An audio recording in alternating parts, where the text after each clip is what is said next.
മാന്യപ്രേക്ഷകർക്ക് ഭാരത് വാർ 2020 സ്വാഗതം. 2020 ഡിസംബർ മാസം 10 നടക്കുന്ന ത്രിതല പഞ്ചായത്ത് തിരഞ്ഞെടുപ്പിൽ കോട്ടയം ജില്ലാ പഞ്ചായത്തിലെ പൂഞ്ഞാർ ഡിവിഷൻ രാഷ്ട്രീയ കേരളം ഉറ്റുനോക്കുന്ന ഒരു ഡിവിഷനായി മാറിക്കഴിഞ്ഞു. ഇതുമായി ബന്ധപ്പെട്ട് പൂഞ്ഞാർ ഡിവിഷനിൽ നിൽക്കുന്ന മത്സരിക്കുന്ന സ്ഥാനാർത്ഥികളുമായി അഭിമുഖങ്ങൾ നമുക്ക് എടുക്കാൻ സാധിച്ചിരുന്നു. ഈ ഡിവിഷനെക്കുറിച്ച് വ്യക്തമായ കാഴ്ചപ്പാടോടെ, വ്യക്തമായ വികസന സങ്കല്പങ്ങളോടെയാണ് സ്ഥാനാർത്ഥികളൊക്കെ ഈ രംഗത്ത് സജീവമായിട്ടുള്ളത്. എന്നാൽ അതോടൊപ്പം അവരുടെ രാഷ്ട്രീയ മുന്നണികൾക്കും രാഷ്ട്രീയ പാർട്ടികൾക്കുമൊക്കെ പൂഞ്ഞാർ ഡിവിഷനെക്കുറിച്ച് എന്തൊക്കെയാണ് പറയാനുള്ളത് എന്ന് കേൾക്കാനുള്ള ഒരു അവസരമാണ്. കോവിഡിൻ്റെ സാഹചര്യത്തിൽ തിരഞ്ഞെടുപ്പ് പ്രചരണം വളരെ പ്രതിസന്ധികളെ നേരിട്ടുകൊണ്ട് പോകുന്ന ഒരു ഘട്ടത്തിൽ പ്രേക്ഷകർക്ക്, പ്രത്യേകിച്ച് പൂഞ്ഞാർ ഡിവിഷനിലെ ആളുകൾക്ക് തങ്ങളുടെ സ്ഥാനാർത്ഥികളുടെയും അവരുടെ രാഷ്ട്രീയ മുന്നണികളുടെയും അഭിപ്രായം അറിയുന്നത് ഗുണകരമാകുമെന്ന് കരുതുന്നു. ഇന്ന് ഈ ചർച്ചയിൽ പങ്കെടുക്കുന്നതിനായി ഇവിടെ എത്തിച്ചേർന്നിരിക്കുന്നത് one India one pension OIOP എന്ന മൂവ്മെൻറ്റിനെ പ്രതിനിധീകരിച്ചുകൊണ്ട് ജോസഫ് വട്ടക്കയം സാറ്, വട്ടമറ്റം സാറ്, അതോടൊപ്പം തന്നെ DCCയുടെ general secretary advocate Jomon Aikkara, Kerala ജനപക്ഷത്തെ പ്രതിനിധീകരിച്ചുകൊണ്ട് professor Joseph T. Jose, CPIM ജില്ലാ കമ്മിറ്റി അംഗം ജോയ് ജോർജ്, അതോടൊപ്പം തന്നെ കേരള കോൺഗ്രസ് മാണി ഗ്രൂപ്പിൻ്റെ പൂഞ്ഞാർ മണ്ഡലം പ്രസിഡന്റ് ജോഷി മൂഴിയാങ്കൽ, കേരള കോൺഗ്രസ് ജോസഫ് ഗ്രൂപ്പിൻ്റെ പൂഞ്ഞാർ നിയോജക മണ്ഡലം പ്രസിഡന്റ് മജു പുളിക്കൻ, അതോടൊപ്പം തന്നെ BJPയുടെ ജില്ലാ കമ്മിറ്റി അംഗം അഡ്വക്കേറ്റ് സനൽകുമാർ. ഏവരെയും ഈ ചർച്ചയിലേക്ക് സ്വാഗതം ചെയ്യുന്നു. ഏറ്റവും ആദ്യം മുന്നണികളുടെ വികസന സങ്കല്പങ്ങൾ അവതരിപ്പിക്കുന്ന സമയമാണ്. ഈ ചർച്ച തുടങ്ങി വെച്ചുകൊണ്ട് സംസാരിക്കുവാൻ CPMൻ്റെ ജില്ലാ കമ്മിറ്റി അംഗം ജോയ് ജോർജിനെ ക്ഷണിച്ചുകൊള്ളുന്നു. എന്തൊക്കെയാണ് CPM പൂഞ്ഞാർ ഡിവിഷനിൽ മുന്നോട്ട് വെക്കുന്ന വികസന സങ്കല്പങ്ങൾ എന്തൊക്കെയാണ്? പൂഞ്ഞാർ ഡിവിഷനിൽ മത്സരിക്കുന്ന അഡ്വക്കേറ്റ് ബിജു ജോസഫ് വിജയിച്ചു വന്നാൽ കേരളത്തിലെ ഇടതുപക്ഷ ജനാധിപത്യത്തിൻ്റെ ഗവൺമെൻറ് നടപ്പാക്കുന്ന സമാനതകളില്ലാത്ത സർവ്വതല സ്പർശിയായ വികസനം പൂഞ്ഞാർ ഡിവിഷനിലും ഈരാറ്റുപേട്ട ബ്ലോക്ക് അതിർത്തിയിൽ വരുന്ന എല്ലാ ഗ്രാമപഞ്ചായത്ത് വാർഡുകളിലും നടത്തുന്നതിന് നേതൃത്വപരമായ പങ്ക് അഡ്വക്കേറ്റ് ബിജു ജോസഫ് വഹിക്കും. അതോടൊപ്പം തന്നെ ഈ ഡിവിഷനിൽ ടൂറിസത്തിന് അനന്ത സാധ്യതയാണുള്ളത്. ടൂറിസം വികസനവുമായി ബന്ധപ്പെട്ട് നല്ലൊരു പാക്കേജ് ഈ കാലഘട്ടത്തിൽ നടപ്പാക്കാൻ ശ്രമിക്കും. കാർഷിക മേഖല വലിയ വെല്ലുവിളിയെ നേരിടുന്ന ഒരു ഘട്ടത്തിലാണ് നമ്മുടെ രാജ്യം കടന്നു പോകുന്നത്. രാജ്യം കർഷക പ്രക്ഷോഭം കൊണ്ട് കത്തിജ്വലിക്കുകയാണ്. അതുകൊണ്ട് ആ കർഷകരുടെ അടിസ്ഥാന പ്രശ്നങ്ങൾക്ക് പരിഹാരം കാണാൻ കേരള ഗവൺമെൻറ് എടുക്കുന്ന നടപടികളുടെ ചുവട് പിടിച്ചുകൊണ്ട് നല്ല നിലയ്ക്കുള്ള കർഷക ക്ഷേമകരമായിട്ടുള്ള പ്രവർത്തനങ്ങളും അതിൽ അധിഷ്ഠിതമായ തൊഴിൽ സാധ്യതകൾ നടപ്പാക്കുന്ന പദ്ധതികളുമായിരിക്കും നടപ്പാക്കുക. അതോടൊപ്പം തന്നെ കുടിവെള്ളത്തിൻ്റെ പ്രശ്നം, പാർപ്പിടവുമായി ബന്ധപ്പെട്ട പ്രശ്നം, ഇതെല്ലാം പരിഹരിക്കേണ്ടതുണ്ട്. അതോടൊപ്പം തന്നെ ഈ മേഖല വലിയ വ്യാപാര വികസന സാധ്യതയുള്ളൊരു സ്ഥലമാണ്. അതുകൊണ്ട് വ്യാപാര കേന്ദ്രമാക്കി ഈ ഡിവിഷനെ മാറ്റുന്നതിന് വേണ്ടിയുള്ള പ്രവർത്തനം സംഘടിപ്പിക്കും. ഈ കാലഘട്ടത്തിൽ നേരിടുന്ന ജനങ്ങളുടെ ഉണ്ടാകുന്ന വിഭാഗീയതയും ഒക്കെ തന്നെ ഒരു പ്രശ്നമാണ്. അതുകൊണ്ട് മാനവീയ ഐക്യം കാത്തുസൂക്ഷിച്ചുകൊണ്ട് സമാധാനപരമായ ഒരു ജീവിതം ഉറപ്പുവരുത്തുന്ന സമീപനമായിരിക്കും അഡ്വക്കേറ്റ് ബിജു ജോസഫ് വിജയിച്ചു വന്നാൽ സ്വീകരിക്കുക. അതോടൊപ്പം തന്നെ ഈ കോവിഡ് കാലഘട്ടത്തിൽ മനുഷ്യരുടെ ആരോഗ്യ പരിപാലനവും അതോടൊപ്പം തന്നെ കോവിഡിൽ നിന്ന് ജനങ്ങളെ രക്ഷിക്കേണ്ട ഉത്തരവാദിത്വവും ഭരണാധികാരികൾക്കാണ്. അത് ത്രിതല പഞ്ചായത്തിലെ എലക്ട് ചെയ്യപ്പെടുന്ന ജനപ്രതിനിധികൾ കാര്യക്ഷമമായി ജനങ്ങളോടൊപ്പം നിന്ന് നടപ്പാക്കുന്ന പ്രക്രിയയിൽ ഏർപ്പെടും. റബ്ബറാണ് ഇവിടുത്തെ പ്രധാന കൃഷി. അപ്പോൾ റബ്ബർ അധിഷ്ഠിത വ്യവസായത്തിന് വലിയ സാധ്യതയാണുള്ളത്. ഇടതുപക്ഷ ജനാധിപത്യം അധികാരത്തിലിരിക്കുമ്പോഴാണ് കൊടിയുരുട്ടിയിൽ ഒരു ഫാക്ടറി പ്രവർത്തനം ആരംഭിച്ചത്. ഇപ്പോൾ അതിൻ്റെ പ്രവർത്തനം നടക്കുന്നുണ്ട്.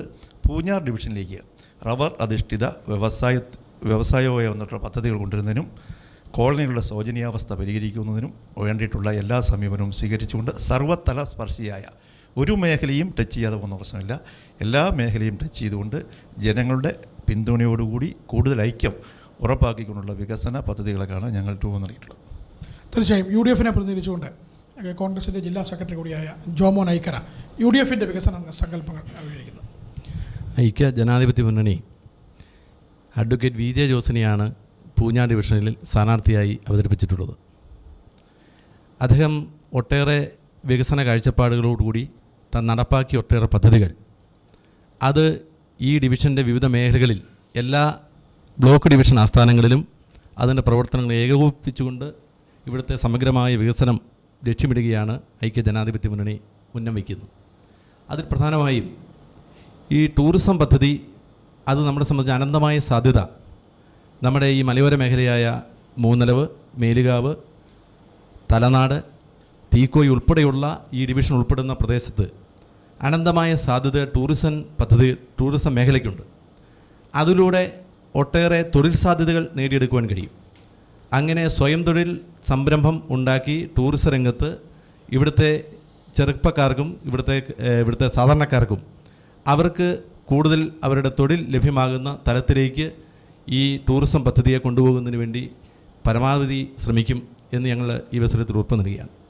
അതോടൊപ്പം തന്നെ നമുക്കറിയാം, ഇന്ന് ഏറ്റവും കൂടുതൽ ജനങ്ങൾ അഭിമുഖീകരിക്കുന്ന ഇവിടുത്തെ കർഷകരാണ് ഇന്ന് ഏറ്റവും കൂടുതൽ ദുരിതമനുഭവിക്കുന്നവർ. ആ ദുരിതമനുഭവിക്കുന്ന കർഷകർക്ക് മീഡിയേറ്റർ ഇല്ലാതെ അവരുടെ ഉൽപ്പന്നങ്ങൾ അവർക്ക് മീഡിയേഷൻ ഇല്ലാതെ അവർക്ക് വിൽക്കുന്ന അല്ലെങ്കിൽ അവർക്ക് വാങ്ങുവാൻ കഴിയുന്ന തലത്തിലേക്ക് ഈ എക്കോ ഷോപ്പുകൾ നമ്മുടെ എല്ലാ മേഖലകളിലും സ്വാശ്രയ സംഘങ്ങളിലൂടെ ഉണ്ടാക്കിയെടുക്കുന്ന ഒരു പദ്ധതിക്ക് വിഭാവനം ചെയ്യും. ഈ പദ്ധതി എന്ന് പറയുന്നത് ഐക്യ ജനാധിപത്യ മുന്നണി സ്ഥാനാർത്ഥി advocate VJ Jose Theekoy service സഹകരണ ബാങ്കിൻ്റെ പ്രസിഡൻ്റായിരുന്ന കാലഘട്ടത്തിൽ നടപ്പാക്കിയ പദ്ധതിയാണ്. അപ്പോൾ അത്തരത്തിലുള്ള പദ്ധതികൾ നടപ്പാക്കി ഈ നമ്മുടെ കാർഷിക മേഖലയുടെ അല്ലെങ്കിൽ ഇടനിലക്കാർ ഇന്ന് കാർഷിക മേഖലയിൽ ഇന്ന് ജനങ്ങളെ ചൂഷണം ചെയ്യുന്ന ഒരു സാഹചര്യം, ഇടനിലക്കാരും കച്ചവടക്കാരും ചൂഷണം ചെയ്യുന്ന ഒരു സാഹചര്യം, അതിൽ നിന്ന് മാറ്റമുണ്ടാകി അവരുടെ ഉൽപ്പന്നങ്ങൾക്ക് മാന്യമായി വില ലഭ്യമാകുന്ന ഒരു സംവിധാനമുണ്ടാകും. അതോടൊപ്പം തന്നെ ഓരോ മേഖലയിലും സ്വാശ്രയ ഗ്രൂപ്പുകൾ ഉണ്ടാക്കി അത് ടൂറിസത്തിലും ഇതുപോലെ തന്നെ കാർഷിക ഉൽപ്പന്ന മേഖലകളിലും അവർക്ക് സ്വയം പര്യാപ്തമുണ്ടായി അവർക്ക് വാർദ്ധക്യ സഹജമായ അസുഖം ബാധിക്കുന്നവർക്ക് തൻ്റെ വീടിൻ്റെ അയൽവക്കത്തിരുന്ന് അവർക്ക് ഉൽപ്പന്നങ്ങൾ ഉണ്ടാക്കി വിൽക്കുന്ന ഒരു സംവിധാനമുണ്ടാക്കുന്ന ഒരു പദ്ധതിക്ക് രൂപം നൽകും. അത് തീക്കോയിൽ പ്രവർത്തിച്ച് അത് വിജയം കൈവരിച്ച പദ്ധതി ഈ പൂഞ്ഞാർ ഡിവിഷനിലെ മുഴുവൻ ഡിവിഷനുകളും മുഴുവൻ മേഖലകളിലും ആ പദ്ധതി കൊണ്ടുവരുന്ന ഒരു നടപടി അഡ്വക്കേറ്റ് VJ ജോസ് വിജയിക്കുന്നതിലൂടെ തീർച്ചയായും ഉണ്ടാകും. അതോടൊപ്പം തന്നെ ഇവിടുന്ന് നമുക്കറിയാം, ഇന്ന് PSC അടക്കമുള്ളത് നോക്കുകുത്തിയായി നിൽക്കുന്ന ഒരു സാഹചര്യം സംജാതമാകുമ്പോൾ ഇവിടുത്തെ അഭ്യസ്തവിദ്യരായ ചെറുപ്പക്കാർക്ക് തൊഴിൽ ലഭ്യമാകുന്ന PSC കോച്ചിങ് സെൻ്ററുകൾ നമ്മുടെ ഈ എല്ലാ മേഖലകളിലും നമ്മുടെ എല്ലാ ബ്ലോക്ക് ഡിവിഷൻ ബേസുകളിലും ആ പദ്ധതി നടപ്പാക്കും. ഇതും തീക്കോയി സർവീസ് സഹകരണ ബാങ്ക് പ്രസിഡന്റ് എന്നുള്ള നിലയിൽ അഡ്വക്കേറ്റ് VJ ജോസ് പ്രാവർത്തികമായി നടപ്പാക്കിക്കൊണ്ടിരിക്കുന്ന ഒരു പദ്ധതിയാണ്. അതുകൊണ്ട് തന്നെ നമ്മുടെ മേഖലയിൽ കുടിവെള്ളത്തിന് ഒരു ശാശ്വതമായ അവരുടെ കുടിവെള്ള ക്ഷാമം അത് പരിഹരിക്കുന്നതിന് വേണ്ടിയുള്ള പദ്ധതി ഈ കേന്ദ്ര ഗവൺമെൻറ്റുമായി ബന്ധപ്പെട്ട് പ്രോജക്റ്റുകൾ തയ്യാറാക്കി ടൂറിസം പദ്ധതി ഉൾപ്പെടെയുള്ള കാര്യങ്ങൾ നടപ്പാക്കി നമ്മുടെ അടിസ്ഥാന വർഗത്തിൻ്റെ ഉന്നമനത്തിന് വേണ്ടിയുള്ള ഒരു ചുവടുവയ്പ് അതിനൊരു നേതൃത്വം നൽകുന്ന ഒരു വ്യക്തിയായിരിക്കും നേതൃത്വം നൽകും അഡ്വക്കേറ്റ് VJ ജോസ്. വിജയിച്ചു വന്നാൽ തീർച്ചയായും നടപ്പാക്കും എന്നാണ് ഐക്യ ജനാധിപത്യ മുന്നണിക്ക് പറയുവാനുള്ളത്. ദേശീയ ജനാധിപത്യ സംഘത്തിൻ്റെ സ്ഥാനാർത്ഥിയായിട്ടുള്ള ശ്രീ BC അരികുമാറാണ് പൂഞ്ഞാർ ജില്ലാ ഡിവിഷനിൽ മത്സരിക്കുന്നത്. ഭാരതീയ ജനതാ പാർട്ടിയെ സംബന്ധിച്ചിടത്തോളം ഈ കോട്ടയം ജില്ലയിലെ ഏറ്റവും വലിയ ജില്ലാ ഡിവിഷനാണ് പൂഞ്ഞാർ ജില്ലാ ഡിവിഷൻ എന്ന് പറയുന്നത്. അതിൽ ഏറ്റവും ഭൂവിസ്തൃതിയുള്ള ജില്ലാ ഡിവിഷനിൽ ഇല്ലിക്കക്കല്ല്, അതുപോലെ തന്നെ വാഗമണ്ണ്, വെല്ലുവിഴ, പുഞ്ചിറ ഇതുപോലത്തെ വളരെ പ്രസിദ്ധമായിട്ടുള്ള എല്ലാ സഞ്ചാരികളെ ആകർഷിക്കുന്ന ടൂറിസം മേഖലയായിട്ട് ബന്ധപ്പെട്ട അടിസ്ഥാനപരമായ യാതൊരു സൗകര്യമില്ലാത്ത പ്രദേശങ്ങളാണ് ഈ 3-4 പ്രദേശങ്ങൾ. അപ്പം നമ്മൾ നോക്കുന്ന സമയത്ത് ഈ മാറി വരുന്ന LDFൻ്റെയും UDFൻ്റെയും ഗവൺമെൻറ്റുകൾ പഠിച്ചിട്ടുണ്ടെങ്കിൽ പോലും അവിടെ വരുന്ന സഞ്ചാരികൾക്ക് ആവശ്യമായ യാത്രാ സൗകര്യങ്ങളോ അടിസ്ഥാന സൗകര്യങ്ങളോ കൊടുത്തിട്ടില്ല എന്നുള്ള വസ്തുത. അപ്പം നാം ഓർക്കണം, കഴിഞ്ഞ കുറേ കാലങ്ങളായിട്ട് ഈരാറ്റുപേട്ട തൊട്ട് വാഗമൺ വരെയുള്ള പ്രദേശങ്ങളിൽ കുതിരപ്പുറത്ത് സഞ്ചരിച്ചിട്ടില്ലാത്ത ആൾക്കാർക്ക് വേണേൽ അതിലൂടെ യാത്ര ചെയ്യാൻ കുതിരപ്പുറത്ത് സഞ്ചരിച്ചതിൻ്റെ ഒരു സുഖം ഉണ്ടായിരുന്നു. ഈ ചാടി മോട്ടോർ വാഹനങ്ങൾ പോകുന്ന സമയത്ത് ചാടി പോകുന്നൊരവസ്ഥ. ഇപ്പോൾ ഈ കുഴികളൊക്കെ നികത്തിക്കൊണ്ട് ഈ ഇലക്ഷൻ ആയ സമയത്ത് കുഴികളൊക്കെ നികത്തിക്കൊണ്ട് എന്നിട്ട് പോലും ആ ഭാഗത്തൂടെ പോകുന്ന സമയത്ത് പലപ്പോഴും 2 വീലർ അടക്കമുള്ള വാഹനങ്ങൾ അപകടത്തിൽപ്പെടുന്ന ഒരു അവസ്ഥ ഉണ്ടായിട്ടുണ്ട്. അപ്പം അടിസ്ഥാനപരമായിട്ടുള്ള ടൂറിസം മേഖലയ്ക്ക് ആവശ്യമായിട്ടുള്ള റോഡ് വികസനങ്ങൾ, അതുപോലെ തന്നെ സഞ്ചാരികൾക്ക് ആവശ്യമായ അടിസ്ഥാന സൗകര്യങ്ങൾ അവിടെ മെച്ചപ്പെടുത്തും. അവിടെയുള്ള എല്ലാ സൗകര്യവും ശ്രീ VC അജുമാറിൻ്റെ നേതൃത്വം നടത്തും എന്നുള്ളതാണ് ഒന്നാമത്തെ കാര്യം. രണ്ടാമത് ഈ കുടിവെള്ള പ്രശ്നത്തെ സംബന്ധിച്ചാണ്. മേലുകാവ്, മൂന്നിലവ്, തലനാട്, അതുപോലെ തന്നെ മഴക്കാലത്ത് പോലും വെള്ളം കിട്ടിയാലാത്ത വളതൂക്ക് പോലെയുള്ള പ്രദേശങ്ങൾ പൂഞ്ഞാർ പഞ്ചായത്തിൽ, അതുകൂടാതെ ഈ പറഞ്ഞ പാതാഴ് പോലെയുള്ള പ്രദേശങ്ങൾ, ഈ പ്രദേശങ്ങളിലൊക്കെ അവിടെ ചെല്ലുന്ന സമയത്ത് വോട്ടർമാർ പറയുന്ന മാറി മാറി എല്ലാ ആൾക്കാരും വരുന്ന സമയത്ത് വോട്ട് മേടിക്കുന്നതിന് വേണ്ടിയിട്ട്, സ്ഥാനാർത്ഥി ജയിക്കുന്നതിന് വേണ്ടിയിട്ട് വാഗ്ദാനം കൊടുക്കും. പിന്നെ ആ ഭാഗത്തോട്ട് ആരും തിരിഞ്ഞു നോക്കുന്നില്ല എന്നുള്ള പറയുന്നത്. 2022 പ്രധാനമന്ത്രി നരേന്ദ്രമോദിയുടെ വികസന സങ്കല്പങ്ങളിൽ കുടിവെള്ള പദ്ധതി, എല്ലാ ജനങ്ങളിലും കുടിവെള്ള പദ്ധതി എത്തിക്കും എന്നുള്ള സംവിധാനത്തിൽ തന്നെ മുഴുവൻ പ്രദേശങ്ങളിലെ ജനങ്ങൾക്കും കുടിവെള്ള പദ്ധതി എന്ന നിലയിൽ എല്ലാവർക്കും തന്നെ കുടിവെള്ളം എത്തിക്കാനുള്ള സംവിധാനം ഒരുക്കും എന്നുള്ളതാണ് രണ്ടാമതൊരു കാര്യം. മൂന്നാമത്, ഈ തീക്കോയ് പഞ്ചായത്തിലെ അല്ല തലനാട് പഞ്ചായത്തിലെ ആറ്റുപറമ്പൊക്കെ താമസിക്കുന്ന കുറേ ജനങ്ങളുണ്ട്. 100 കണക്കിന് ജനങ്ങൾക്ക് പട്ടയം കിട്ടാതെ വളരെ കഷ്ടപ്പാടാണ്. അപ്പോൾ അവർക്കൊരു വീടിനെ സംബന്ധിച്ചോ അല്ലെങ്കിൽ ലോണിനെ സംബന്ധിച്ചോ, കുട്ടികളുടെ വിദ്യാഭ്യാസത്തെ സംബന്ധിച്ചോ, അവിടെ കുട്ടികളുടെ വിവാഹത്തെ സംബന്ധിച്ചോ ഒരു ലോൺ എടുക്കണേൽ പട്ടയമില്ലാത്ത അവസ്ഥ. മാറി മാറി വരുന്ന ഗവൺമെൻറ് അവർക്ക് ആ വാഗ്ദാനങ്ങൾ കൊടുത്തിട്ടുള്ളതല്ലാതെ യാതൊരു നടപടികളും സ്വീകരിച്ചില്ല എന്നുള്ള വസ്തുത. അതുകൊണ്ട് തന്നെ ഈ കാര്യങ്ങളിൽ പൂർണ്ണമായിട്ടും കഴിഞ്ഞ 3-4 വർഷമായിട്ട് BJPയുടെ പഞ്ചായത്ത് കമ്മിറ്റി, നിയോജകമണ്ഡലം കമ്മിറ്റി നിരവധി സമരങ്ങൾ പൂഞ്ഞാർ നടുഭാഗം വില്ലയിലടക്കം തീക്കോയ് ടൗണിലടക്കം സമരപരിപാടികൾ സംഘടിപ്പിച്ചിട്ടുണ്ട്. തീർച്ചയായിട്ടും ആ നടപടികൾക്ക് പൂർണ്ണമായ സംവിധാനം BJPയുടെ പ്രതിനിധി വിജയിച്ചു കഴിഞ്ഞാൽ ഉണ്ടാവും എന്നുള്ളതാണ് സംഗതി. പിന്നെ നമ്മെ സംബന്ധിച്ചുള്ള പ്രധാനപ്പെട്ട ഒരു കാര്യം, ഈ പ്രദേശങ്ങൾ റബ്ബർ അധിഷ്ഠിതമായ കാർഷിക മേഖലയിലാണ് ജീവിക്കുന്ന ജനവിഭാഗങ്ങളാണ് കൂടുതൽ. നാം ഓർക്കേണ്ട ഒരു കാര്യം, കമ്മ്യൂണിസ്റ്റ് പാർട്ടി സപ്പോർട്ട് ചെയ്തിട്ടുള്ള UPA ഗവൺമെൻറ്റാണ് യഥാർത്ഥത്തിലുള്ള നികുതി, ഇറക്കുമതി നികുതി കുറച്ചുകൊണ്ട് 5% നികുതി ചുങ്കം കുറച്ചുകൊണ്ട് റബ്ബർ യഥേഷ്ടം ഇന്ത്യയിലോട്ട് ഇറക്കുമതി ചെയ്യുന്നതിന് വേണ്ടിയിട്ടും, അതുപോലെ ഏത് പോർട്ടിൽ കൂടിയും റബ്ബർ ഇറക്കുമതി ചെയ്യാനുള്ള സംവിധാനം ഒരുക്കിക്കൊണ്ടാണ് റബ്ബറിൻ്റെ വില ഇടിഞ്ഞിട്ടുള്ളത്.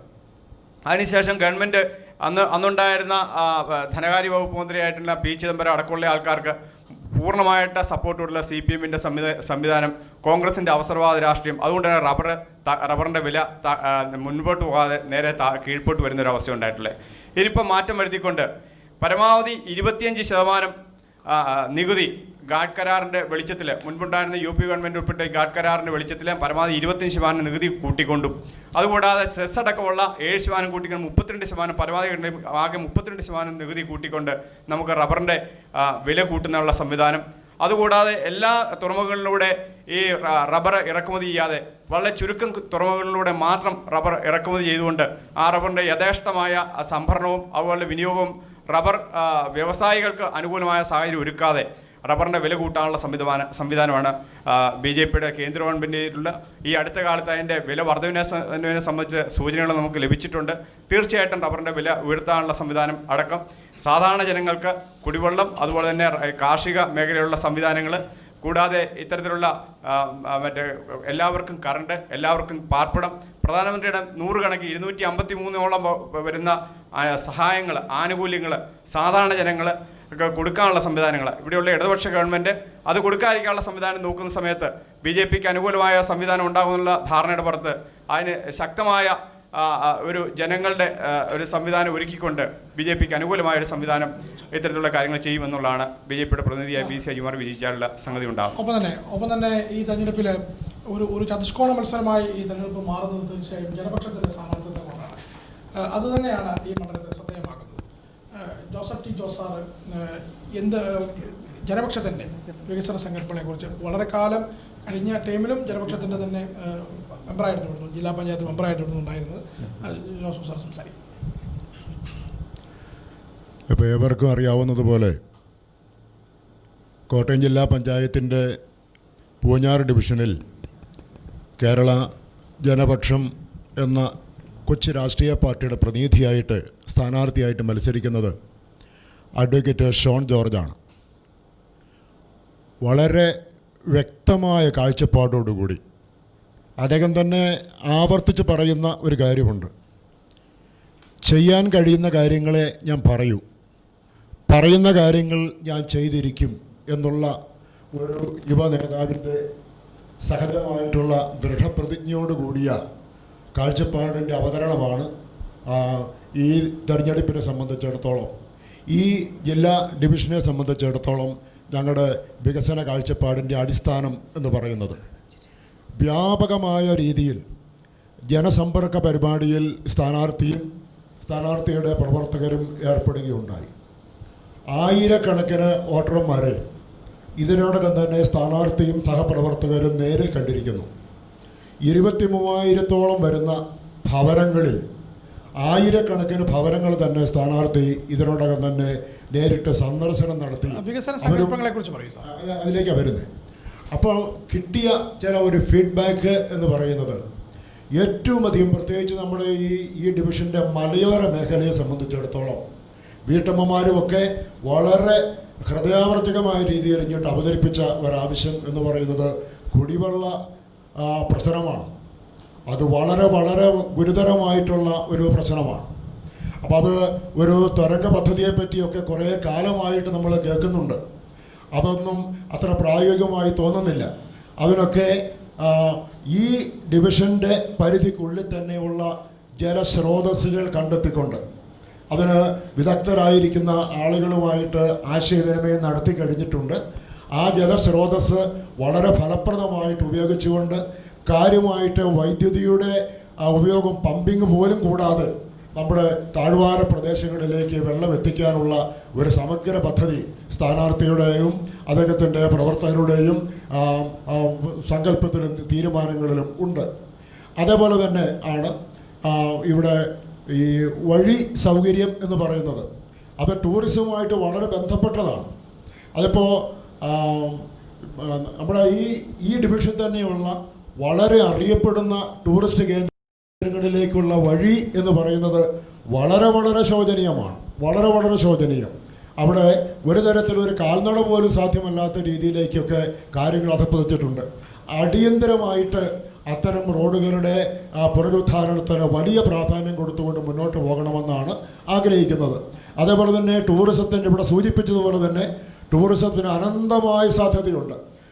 വരുന്ന കാലഘട്ടത്തിലും അതിന് വലിയ പ്രസക്തിയാണുള്ളത് എന്ന് കണ്ടറിഞ്ഞുകൊണ്ട് അതിൻ്റെ എല്ലാവിധത്തിലുള്ള സാധ്യതകളും പ്രയോജനപ്പെടുത്താനുള്ള തീരുമാനം എടുത്ത് കഴിഞ്ഞിട്ടുണ്ട്.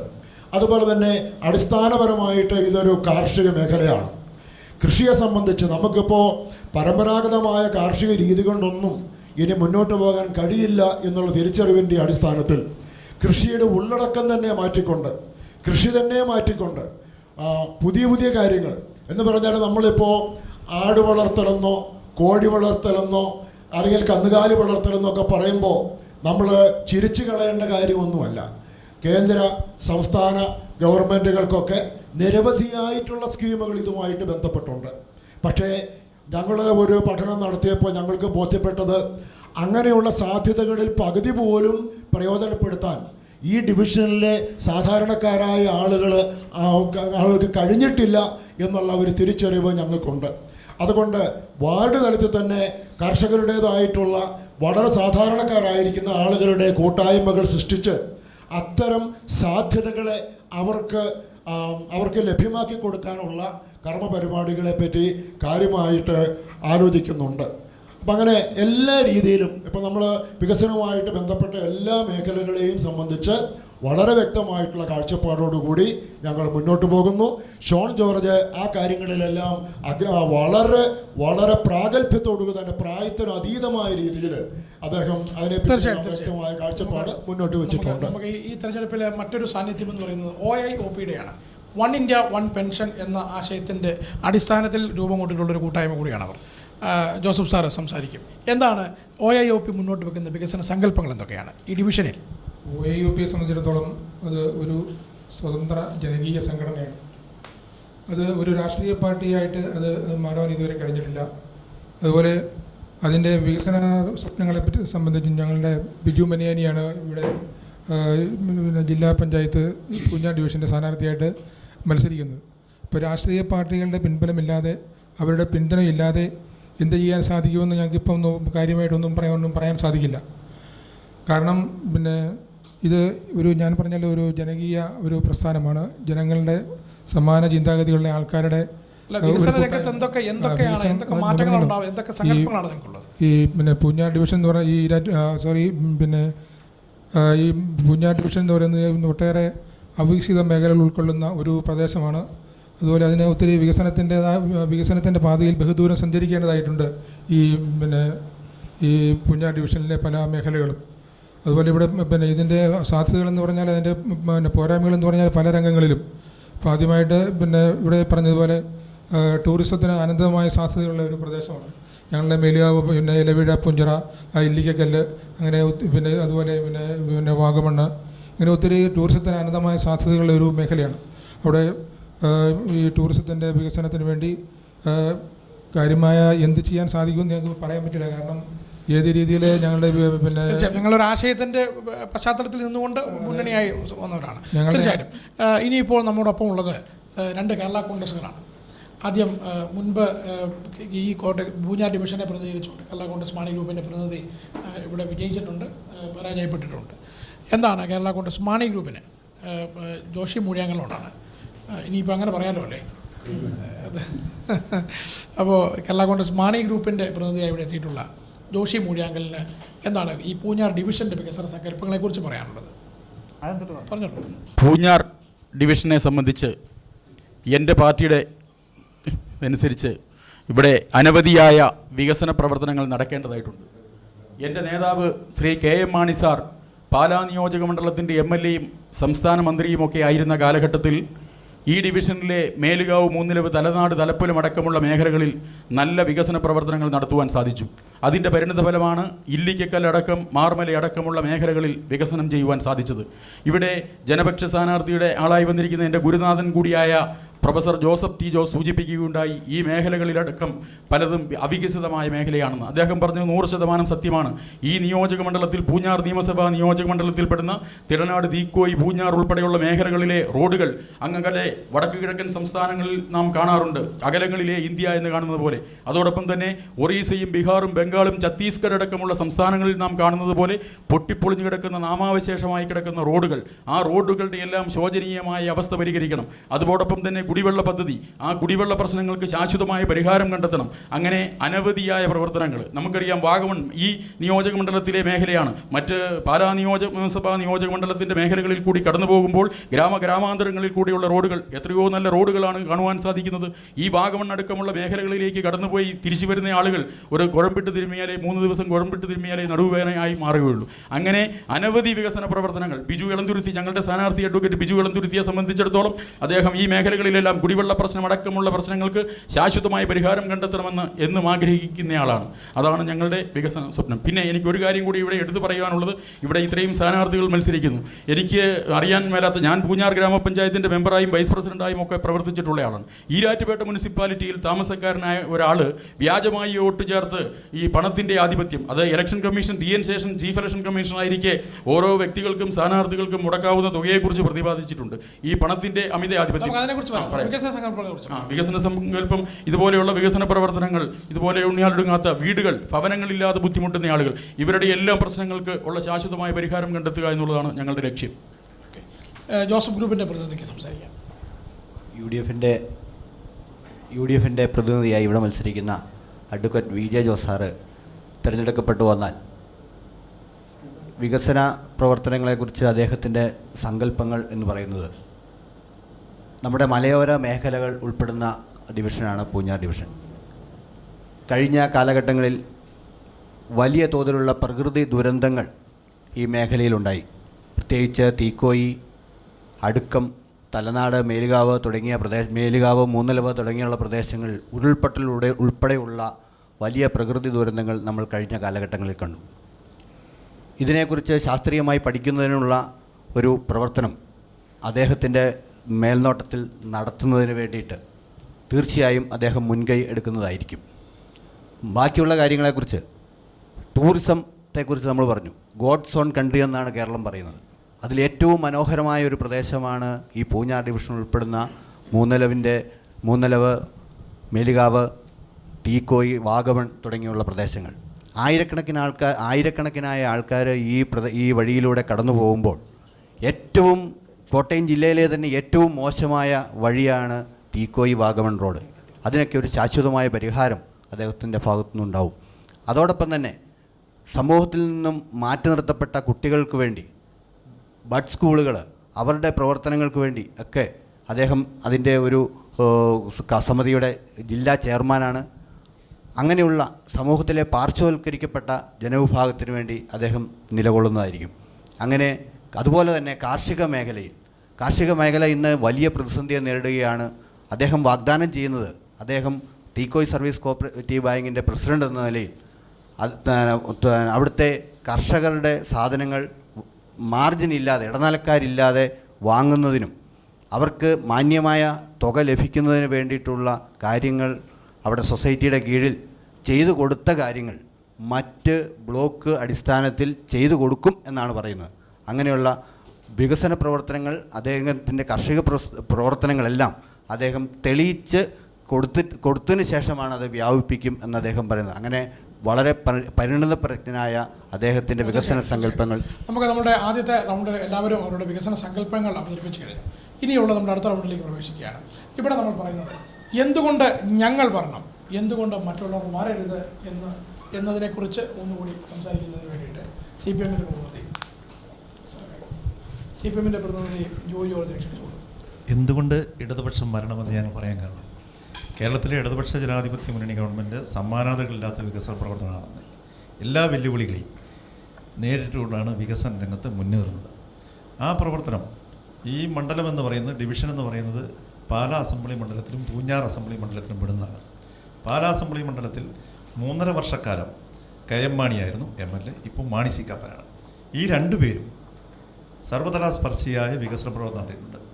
റോഡിൻ്റെ കാര്യത്തിൽ നല്ല ഗുണമേന്മയുള്ള റോഡാണ് പാലാ മണ്ഡലത്തിലുള്ളത്. അതുകൊണ്ട് തന്നെ ഇടതുപക്ഷ ജനാധിപത്യങ്ങളുടെ ഭാഗമായിട്ടുള്ള മാണി സി കാപ്പൻ MLA ആയിരിക്കുമ്പോൾ നല്ല നിലയ്ക്ക് അടിസ്ഥാന വികസന കാര്യത്തിൽ ഇടപെടാൻ കഴിഞ്ഞിട്ടുണ്ട് എന്ന ഉദാഹരണമാണ്. പക്ഷേ പൂഞ്ഞാർ മണ്ഡലത്തിൻ്റെ ഭാഗമായിട്ടുള്ള പൂഞ്ഞാർ, തിടനാട്, തീക്കോയ് പ്രദേശങ്ങളിലേക്ക് വരുമ്പോൾ MLA PC ജോർജാണ്. യാതൊരു തരത്തിലും റോഡിൻ്റെ ശോചനീയാവസ്ഥ പരിഹരിക്കുന്നതിന് ആവശ്യമായ ഇടപെടൽ നടത്തിയിട്ടില്ല. അദ്ദേഹം വികസനത്തിലല്ല, വിവാദം സൃഷ്ടിക്കുന്നതിലും സമുദായ നേതാക്കന്മാരെയും മാന്യമായ രാഷ്ട്രീയ പ്രവർത്തകരെയും പുലഭ്യം പറയുന്നതിലുമാണ് കാര്യം. വികസന കാര്യത്തിൽ ശ്രദ്ധിച്ചില്ല. അപ്പോൾ ഞാൻ പാലായെയും പൂഞ്ഞാറിനെയും ചൂണ്ടിക്കാണിച്ചു. പാലായിൽ ഇടതുപക്ഷം, അവിടെ വികസന പ്രവർത്തനം നടക്കുന്നുണ്ട്. ഇവിടെ PC ജോർജാണ് ഒരു വ്യക്തിക്ക് പ്രാധാന്യം കേന്ദ്രീകരിച്ച് നിൽക്കുന്നു. തോന്നിവാസം കാര്യങ്ങൾ പോകുന്നതാണ് വികസനം നടക്കുന്നത്. അതുകൊണ്ട് ഇടതുപക്ഷത്തിൻ്റെ പ്രതിനിധി വന്നാൽ തീർച്ചയായും വികസന രംഗത്ത് മുന്നേറ്റം സൃഷ്ടിക്കാൻ കഴിയും. മറ്റൊരു കാര്യമെന്ന് പറയുന്നത്, കഴിഞ്ഞ തെരഞ്ഞെടുപ്പിൽ ജില്ലാ ഡിവിഷനിൽ ജനപക്ഷത്തിൻ്റെ ആളാണ് ജയിച്ചു വന്നത്. ഒരു കാര്യവും ചെയ്തില്ല. അതുകൊണ്ട് ജനപക്ഷത്തിന് ഇപ്രാവശ്യം ജയിക്കാൻ കഴിയുന്ന ഒരു സാഹചര്യമില്ല. ഇവിടെ UDFും LDFും തമ്മിലാണ് മത്സരം നടക്കുന്നത്. അവിടെ UDFിൻ്റെ സ്ഥാനാർത്ഥി വിജയിച്ചു വന്നാൽ കാര്യങ്ങൾ നടക്കുമെന്ന് പറയുന്നത് സുതാര്യമായി നടക്കില്ല. കാരണം ഇപ്പോൾ തീക്കോയ് സർവീസ് സഹകരണവുമായി ബന്ധപ്പെട്ട എക്കോ ഷോപ്പിനെ കുറിച്ച് പറഞ്ഞാൽ കൃഷിക്കാരുടെ ഉൽപ്പന്നങ്ങൾ ന്യായവിലയ്ക്ക് വാങ്ങി വിൽക്കാൻ കഴിയുന്നത്. അതിപ്പോൾ കൃഷിക്കാരെ സഹായിക്കാൻ വേണ്ടിയിട്ടല്ല. അവിടെ തീക്കോയ് തൈല ഫാക്ടറി തീ പിടിച്ചതിന് ശേഷം അതിൻ്റെ സ്ഥലമുണ്ട്. സ്ഥലമെന്ന് പറഞ്ഞാൽ 5 കോടി രൂപയുടെ വില വരും. അത് നിങ്ങൾക്ക് തടികൾ തന്നെ പോയി നോക്കി അറിയാം. അതിൽ കണ്ണു നട്ടുകൊണ്ടുള്ള കാര്യങ്ങളാണ് ചെയ്യുന്നത്. ആദ്യം തീക്കോട് ബാങ്ക് പ്രസിഡൻ്റായിരുന്നു, രാജിവെച്ചിട്ട് ബിനാമിയ പ്രസിഡന്റ് സ്ഥാനം ഏൽപ്പിച്ചു.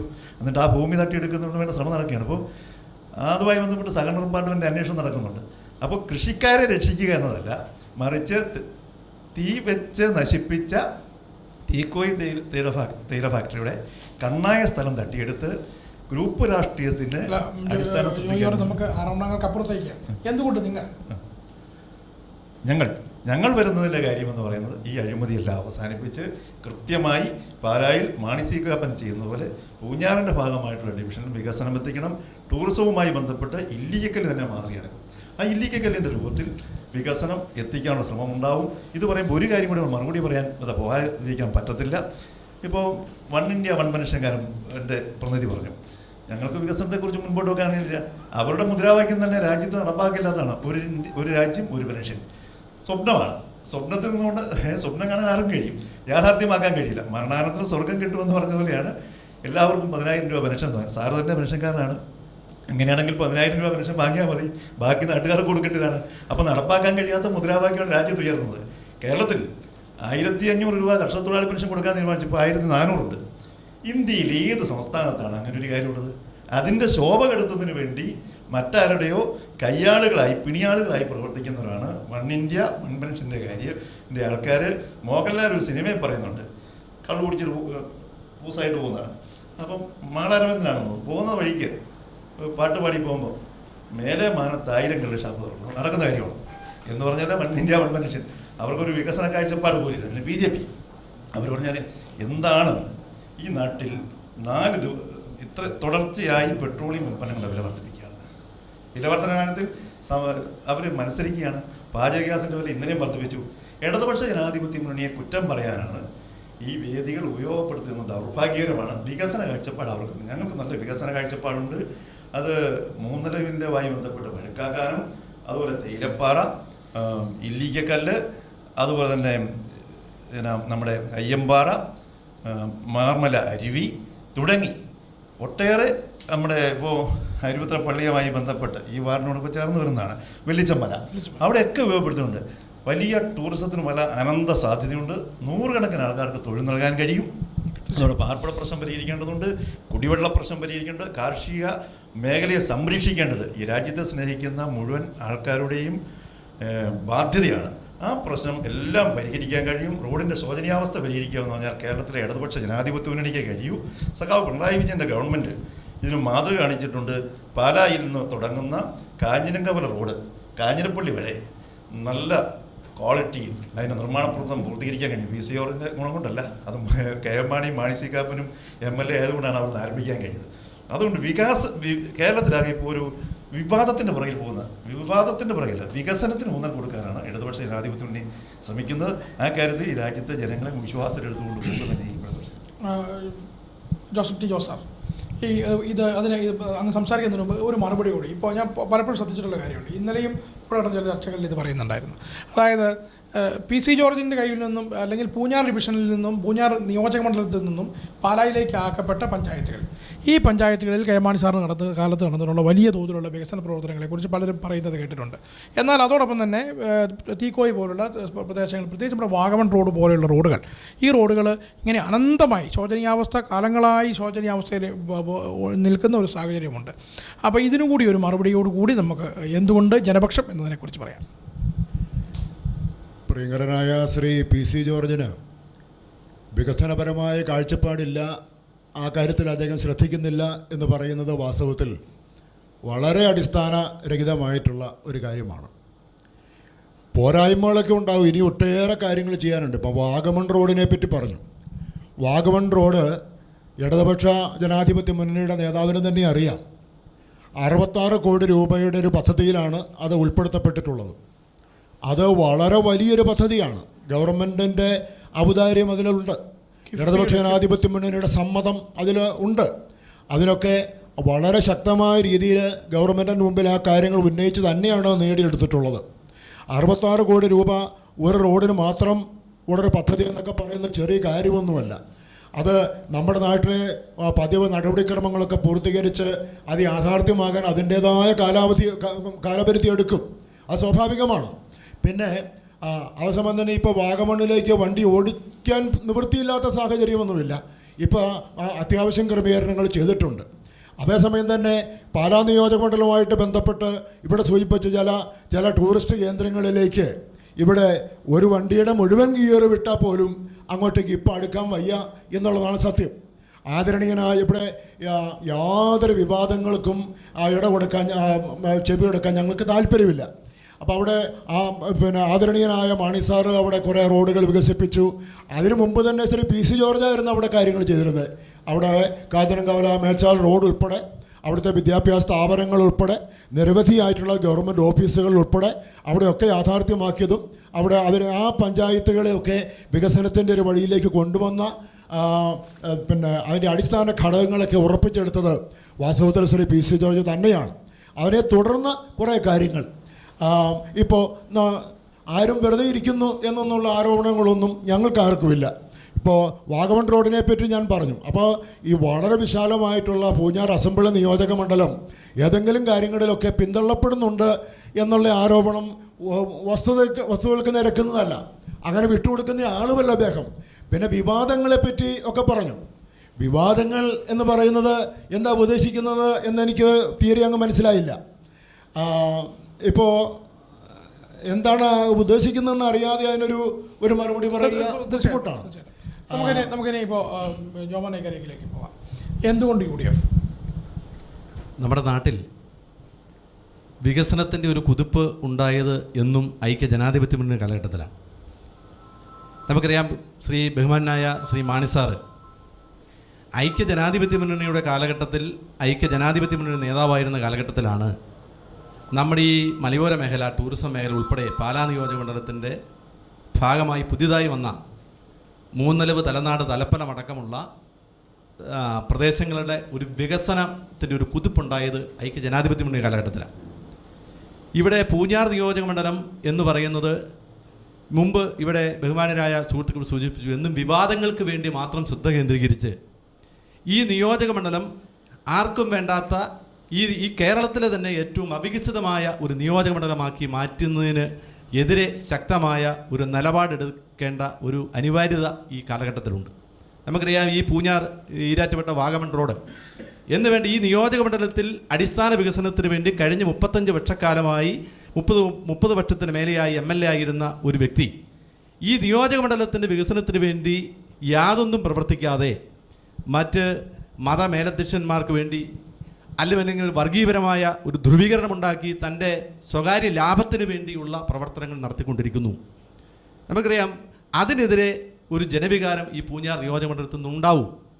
ആദർശ രാഷ്ട്രീയമൊക്കെ പ്ലാറ്റ്ഫോമിൽ സംസാരിക്കുന്നവർ ഇന്നലകളിൽ പറയുന്നത് മക്കൾ രാഷ്ട്രീയത്തിനെതിരെ എന്തെല്ലാം ഘോരഘോരം, സാമൂഹ്യ അനീതിക്കെതിരെ എന്തെല്ലാം ഘോരഘോരമായി കേരളത്തിൻ്റെ ഉടനീളം പ്രസംഗിച്ച് നടന്ന വ്യക്തി, മകനെ നിനക്ക് വേണ്ടി എന്ന് പറഞ്ഞ് എൻ്റെ ജീവിതം, മകനെ നിനക്ക് വേണ്ടി എന്ന് പറഞ്ഞ മുദ്രാവാക്യം ഉയർത്തിക്കൊണ്ട് ഇന്ന് ഈ നിയോജകമണ്ഡലത്തിൻ്റെ പൂഞ്ഞാർ ഡിവിഷനിലൂടെ നടക്കുന്നത് കേരളീയ സമൂഹം ലജ്ജയോടുകൂടിയാണ് നോക്കിക്കാണുന്നത്.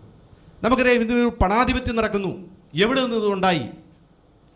ഈ വിവാദ പ്രസ്താവന ഉണ്ടാകുന്നതിൽ നിന്നാണ് ഇന്ന് ഈ പൂഞ്ഞാർ നിയോജകമണ്ഡലത്തിൽ ഈ കേരളത്തിലെ മുഴുവൻ തദ്ദേശ തെരഞ്ഞെടുപ്പ് നടക്കുന്ന അതിനേക്കാൾ എല്ലാം ഉപരി പണം ഇവിടെ ഒഴുകുന്നു. എവിടെ നിന്ന് ഒഴുകുന്നു? ഇതിനെ സംബന്ധിച്ച് അന്വേഷണം ഉണ്ടാവണം.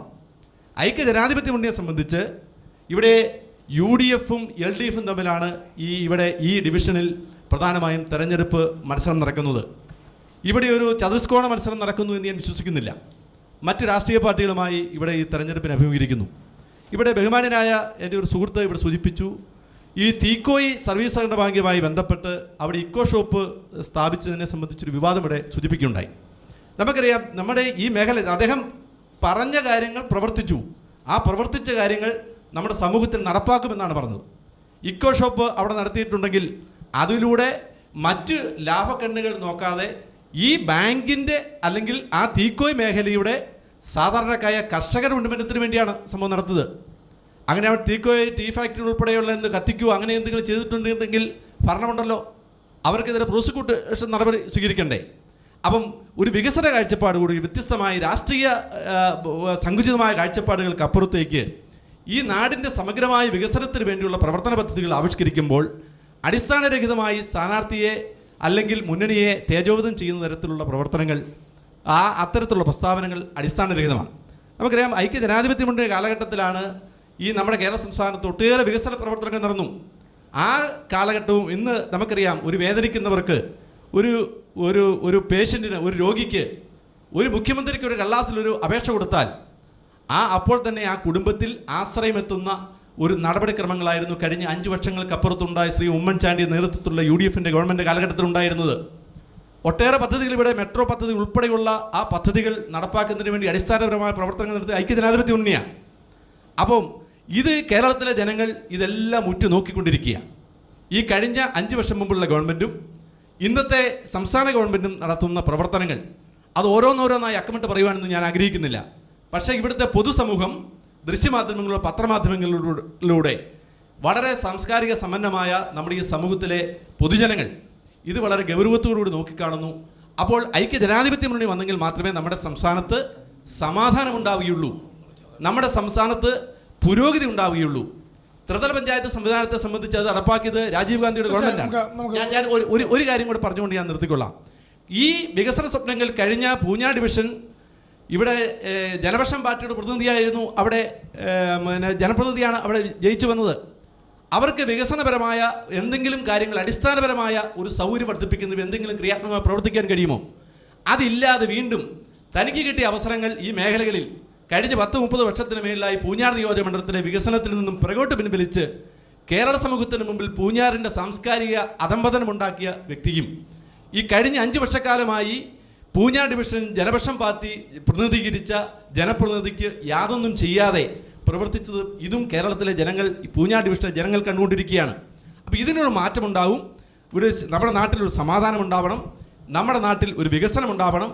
അടിസ്ഥാനപരമായ വർഗത്തിൻ്റെ ഉന്നമനം അത് ലക്ഷ്യമാക്കുന്ന UDF മാത്രം അധികാരത്തിൽ വന്നാൽ മാത്രമേ ഉണ്ടാവൂ എന്ന് തീർച്ചയായിട്ടും കാര്യങ്ങൾ വ്യക്തമാണ്. ആശയം വളരെ വ്യക്തമാണ്. എനിക്ക് OAOPയുടെ പ്രതിനിധി ജോസഫ് സാറിലേക്ക് ഒന്ന് പോകണം. ജോസഫ് സാർ, ജോയ് ജോർജ് അതിനെക്കുറിച്ച് വളരെ കൃത്യമായി തന്നെ പറഞ്ഞു. ഒരു ആശയത്തിൻ്റെ പേരിലാണ്, അല്ലെങ്കിൽ ഒരു സ്വപ്നത്തിൻ്റെ പേരിൽ രൂപീകരിക്കപ്പെട്ടിട്ടൊരു സംവിധാനമാണ് OAOP. അതിൻ്റെ പ്രായോഗികതയെക്കുറിച്ചും അതുമായി ബന്ധപ്പെട്ട് ഉയരുന്ന ആരോപണങ്ങളെക്കുറിച്ചുമൊക്കെ എന്താണ് പറയാനുള്ളത്? ഈ തെരഞ്ഞെടുപ്പിൽ എന്തുകൊണ്ടാണ് ഈ OAOPയുടെ പ്രതിനിധികൾ ജയിക്കണമെന്ന് നിങ്ങൾ പറയുന്നതുകൊണ്ടാണ്? OAOPയുടെ പ്രവർത്തനങ്ങൾ അതിൻ്റെ ശൈശവദശയിലാണ്. നമ്മുടെ ബഹുമാന്യ ജോയ് ജോർജ് പറഞ്ഞു ഇത് നടക്കാത്ത ഒരു സ്വപ്നമാണ്. പക്ഷേ അത് നടക്കാത്ത സ്വപ്നമാണെന്ന് ഞങ്ങൾ വിശ്വസിക്കുന്നില്ല. കാരണം ഈ ജനക്ഷേമ പ്രവർത്തനം, ഈ ജനങ്ങൾക്ക് ഈ പെൻഷൻ കൊടുക്കുന്ന, അല്ലെങ്കിൽ കർഷക തൊഴിലാളികൾക്ക് പെൻഷൻ കൊടുക്കുന്ന പദ്ധതി ഒരു 10-20 വർഷം മുമ്പ് നമ്മളതേപ്പറ്റി ചിന്തിച്ചിരുന്നു. നമ്മൾ ആരെങ്കിലും അതേപ്പറ്റി ചിന്തിച്ചിരുന്നു എന്തെങ്കിലും? അതായത് ഈ ക്ഷേമ പെൻഷനുകൾ 10,000 രൂപ പെൻഷൻ വാങ്ങുള്ളൂ സാറ്. 10,000 രൂപ പെൻഷൻ വാങ്ങിയാൽ മതി, നാളെ മുതൽ വാങ്ങുള്ളൂ. സാറിന് ഇപ്പം എത്ര രൂപ പെൻഷൻ കിട്ടുന്നുണ്ട്? സർക്കാർ സർവീസിലായിരുന്നല്ലോ. 10,000 രൂപ പെൻഷൻ കൊണ്ട് സാറ് തൃപ്തി? അല്ല സാറേ, അതിന് അവർ ഇപ്പോൾ OAOP എന്നുള്ളത് വളരെ ജനകീയമായി വളരെയേറെ ആവേശം എടുത്തിട്ടുള്ളൊരു മുദ്രാവാക്യമാണ്, ഇതിനൊന്നും തർക്കമില്ല. എങ്കിൽ പോലും ഇതിൻ്റെ പ്രായോഗികതയെക്കുറിച്ച്, ഇതിൻ്റെ സാധ്യതകളെക്കുറിച്ചൊക്കെ നമ്മൾ ചിന്തിക്കുമ്പോൾ ഇത്തരത്തിൽ ചില പ്രശ്നങ്ങളുണ്ട്. ഇപ്പോൾ 50,000 60,000 ഒക്കെ പെൻഷൻ പറ്റുന്ന ആളുകൾ നമ്മുടെ കൂടെ തന്നെ അത്തരത്തിലുള്ള ആളുകൾ ഉള്ളപ്പോൾ സ്വാഭാവികമായും അത് എത്രമാത്രം സാധ്യതയുണ്ട്, അതിന് ആ ആശയത്തിന് എന്തുമാത്രം സാധുതയുണ്ടെന്നുള്ളതാണ്. ആശയത്തിന് അത് ജോയ് ജോർജ് പറഞ്ഞത് ഒരു വിദൂര സ്വപ്നമാണ്. പക്ഷേ കഴിഞ്ഞ ദിവസം നമ്മുടെ ധനകാര്യമന്ത്രി തോമസ് ഐസക് സാറ് കഴിഞ്ഞ ദിവസം പറഞ്ഞു, ഈ കഴിഞ്ഞ 5 വർഷം കൊണ്ട് 50,500 കോടി രൂപയോളം ഇടതുപക്ഷ സർക്കാർ ക്ഷേമ പെൻഷനുകളായിട്ട് അത്രയും വളരെ ഭീമമായ ഒരു തുക കൊടുക്കാൻ സാധിച്ചു. പക്ഷേ ഇനിയും അപ്പോൾ അതുകൊണ്ട് അതൊരു സ്വപ്നമാണ് എന്ന് നമുക്ക് പറയാൻ പറ്റില്ല. അതല്ല, കഴിഞ്ഞ 26-ാം തീയതിക്കത്തെ പൊതു പണിമുടക്കിൽ പല രാഷ്ട്രീയ കക്ഷികളുടെയും മുന്നോട്ട് വെച്ച ഒരു ഡിമാൻഡ്, അതായത് സാറേ ഒരു കൂടി, ഈ ഇവിടെയുള്ള രാഷ്ട്രീയ പ്രസ്ഥാനങ്ങൾ ഇത്തരത്തിൽ ആളുകൾക്ക് ഒരു പെൻഷൻ എന്നുള്ള ഒരു സംവിധാനത്തിനെ എതിർക്കുന്നത് കൊണ്ടാണോ നിങ്ങൾ സ്ഥാനാർത്ഥിത്വമായി രംഗത്ത് വന്നത്? എന്തുകൊണ്ടാണ് നിങ്ങൾ സ്ഥാനാർത്ഥിത്വമായി എല്ലാ വാർഡുകളിലും തന്നെ നിങ്ങൾ സ്ഥാനാർത്ഥികൾ എത്തിയിരിക്കുന്നത്? അതായത് നമുക്ക് ഏതെങ്കിലും തരത്തിലുള്ള ഇതിനിടയിൽ ഒരു വാർത്തയുണ്ടായി, BJPക്ക് OAOP പിന്തുണ പ്രഖ്യാപിക്കുന്നു എന്നൊരു വാർത്തയുണ്ടായി. അത് ഞാനതേപ്പറ്റി പറയുന്നില്ല. കാരണം അത് അങ്ങനെ ഒരു സാഹചര്യമുണ്ട്. കാരണം ഈ OAOP എന്ന് പറയുന്ന ഒരു രാഷ്ട്രീയ കക്ഷിയുടെയും പിൻബലമില്ലാത്ത ഒരു സ്വതന്ത്ര സംഘടനയാണത്. പക്ഷേ അതിനെപ്പറ്റി ഇങ്ങനെ ആരോപണങ്ങൾ BJPയുടെ ഒരു പിന്തുണയ്ക്കുന്നൊരു ആരോപണമുണ്ട്. പക്ഷേ അതിൽ യാതൊരു സത്യമുണ്ടെന്ന് എനിക്ക് തോന്നുന്നില്ല. BJPയുടെ പ്രതിനിധി സംസാരിക്കും. പ്രധാനമായിട്ടും ഈ LDFും UDFും മാറി മാറി ഭരിക്കുന്ന ഒരു രാഷ്ട്രീയ സാഹചര്യമാണല്ലോ കേരളത്തിൽ, പ്രത്യേകിച്ച് പൂഞ്ഞാർ, കോട്ടയം ജില്ലാ പഞ്ചായത്തിലും ഈ ഡിവിഷനിലെ പ്രതിനിധികളുടെ കാര്യത്തിലുമൊക്കെ അത് തന്നെയാണ്. അപ്പോൾ രാജ്യം ഭരിക്കുന്ന ഒരു കക്ഷി എന്നുള്ള നിലയിൽ എന്താണ് BJPക്ക് എന്താണ് പറയാനുള്ളത്? എന്തുകൊണ്ടാണ് ഇവരൊക്കെ മാറ്റി നിർത്തപ്പെടേണ്ടത്? എന്തുകൊണ്ടാണ് രാജ്യം ഭരിക്കുന്ന കക്ഷി എന്നുള്ള നിലയിൽ ഈ കോവിഡ് കാലത്ത് ജനങ്ങൾ അനുഭവിക്കുന്ന ബുദ്ധിമുട്ടുകൾ, ഈ സഹായങ്ങൾ, കേന്ദ്ര ഗവൺമെൻറ് സഹായങ്ങൾ അനുഭവിക്കാത്ത ഒരു വീട് പോലും ഇന്ത്യ മഹാരാജ്യത്തില്ല. ആദ്യം ജൻധൻ അക്കൗണ്ടിനെ ആക്ഷേപിച്ച ആൾക്കാർ ഇപ്പോൾ കിസാൻ സമ്മാൻ നിധി 2 വർഷമായിട്ട് 2,000 രൂപ വെച്ചിട്ട് 12,000 രൂപ എല്ലാ വീടുകളിലും എത്തി, എല്ലാ കൃഷിക്കാർക്കും എത്തിയിട്ടുണ്ട്, കോടിക്കണക്കിന് രൂപ. ഈ തൊഴിലുറപ്പ് പദ്ധതി ഈ BJPക്കാർ വന്നു കഴിഞ്ഞാൽ തൊഴിലുറപ്പ് പദ്ധതി നിർത്തലാക്കുന്നു, പൈസ കുറയ്ക്കുന്നു പറഞ്ഞു. ഇപ്പോൾ 150 രൂപ എന്നപ്പോൾ 300 രൂപയുടെ അടുത്തായി.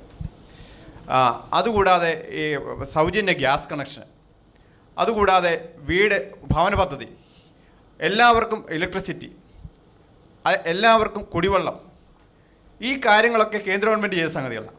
അതിലൊരു ഇച്ചിരി പൈസ ഇട്ടിട്ട് അതെല്ലാം മാറ്റിയിട്ട് പിണറായി ഗവൺമെൻറ്റിൻ്റെ പദ്ധതിയാണെന്ന് എട്ടുകാലി മാമൂഞ്ഞിൻ്റെ പോലെ ഉള്ള അവകാശങ്ങൾ ഉന്നയിക്കുക മാത്രമാണ് LDF ഗവൺമെൻറ് ചെയ്തിട്ടുള്ള സംഗതി. യഥാർത്ഥത്തിൽ അവസരവാദ രാഷ്ട്രീയത്തിൻ്റെ ഏറ്റവും വലിയ ഉദാഹരണം കേരളത്തിലെ പൂഞ്ഞാർ ഡിവിഷനോട് മാത്രം നോക്കിയാൽ മതി. ഒരു കാലത്ത് മക്കൾ രാഷ്ട്രീയത്തിനെതിരായിട്ട് പ്രസംഗിക്കുകയും ആദർശ രാഷ്ട്രീയം പറഞ്ഞുകൊണ്ടിരുന്ന ഇവിടുത്തെ പി സി ജോർജ് MLA അദ്ദേഹത്തിൻ്റെ മകനെ രംഗത്തിറക്കിയിരിക്കുന്നു. കഴിഞ്ഞ 6 മാസം മുമ്പ് പരസ്പരം മത്സരിച്ച LDFും അതുപോലെ UDFും അവിടെ ജോസ് കെ മാണിയും മാണി സി കാപ്പനും ഒറ്റ പോസ്റ്ററിൽ ഇപ്പോൾ അവിടെ നിൽക്കുന്നു. ഇപ്പം ഈ അവസരവാദ രാഷ്ട്രീയം, രാഷ്ട്രീയ കാഴ്ചപ്പാടുള്ള സാമൂഹ്യ ബോധമുള്ള പൂഞ്ഞാർ ഡിവിഷനുള്ള ജനങ്ങൾ മനസ്സിലാക്കുന്നുള്ള വസ്തുത. രണ്ടാമത് വിവേചനത്തെ സംബന്ധിച്ച് പറയാതിരിക്കാൻ മുന്നോട്ട് പോകാൻ പാടില്ലാത്ത കാര്യം. യഥാർത്ഥത്തിൽ ഈ എന്താ പറയുന്ന ആചാരങ്ങളെ സംബന്ധിച്ചും അതുപോലെ തന്നെ ആരാധനയെ സംബന്ധിച്ചും പലപ്പോഴും പറയാറുണ്ട്. ഈ പള്ളി പ്രശ്നത്തിനകത്ത് ഈ സുപ്രീം കോടതി വിധി നടപ്പാക്കാൻ പെട്ടെന്ന് തീരുമാനിച്ചിട്ടുണ്ട്. അതുപോലെ തന്നെ ഈ കയ്യേറ്റത്തിൻ്റെ പേരിൽ അവിടെ കുരിശ് സ്ഥാപിച്ച സമയത്ത് അവിടുത്തെ സർക്കാർ ഉദ്യോഗസ്ഥനെ 24 മണിക്കൂറിൽ എടുത്ത് ദൂരെ കളഞ്ഞില്ലേ?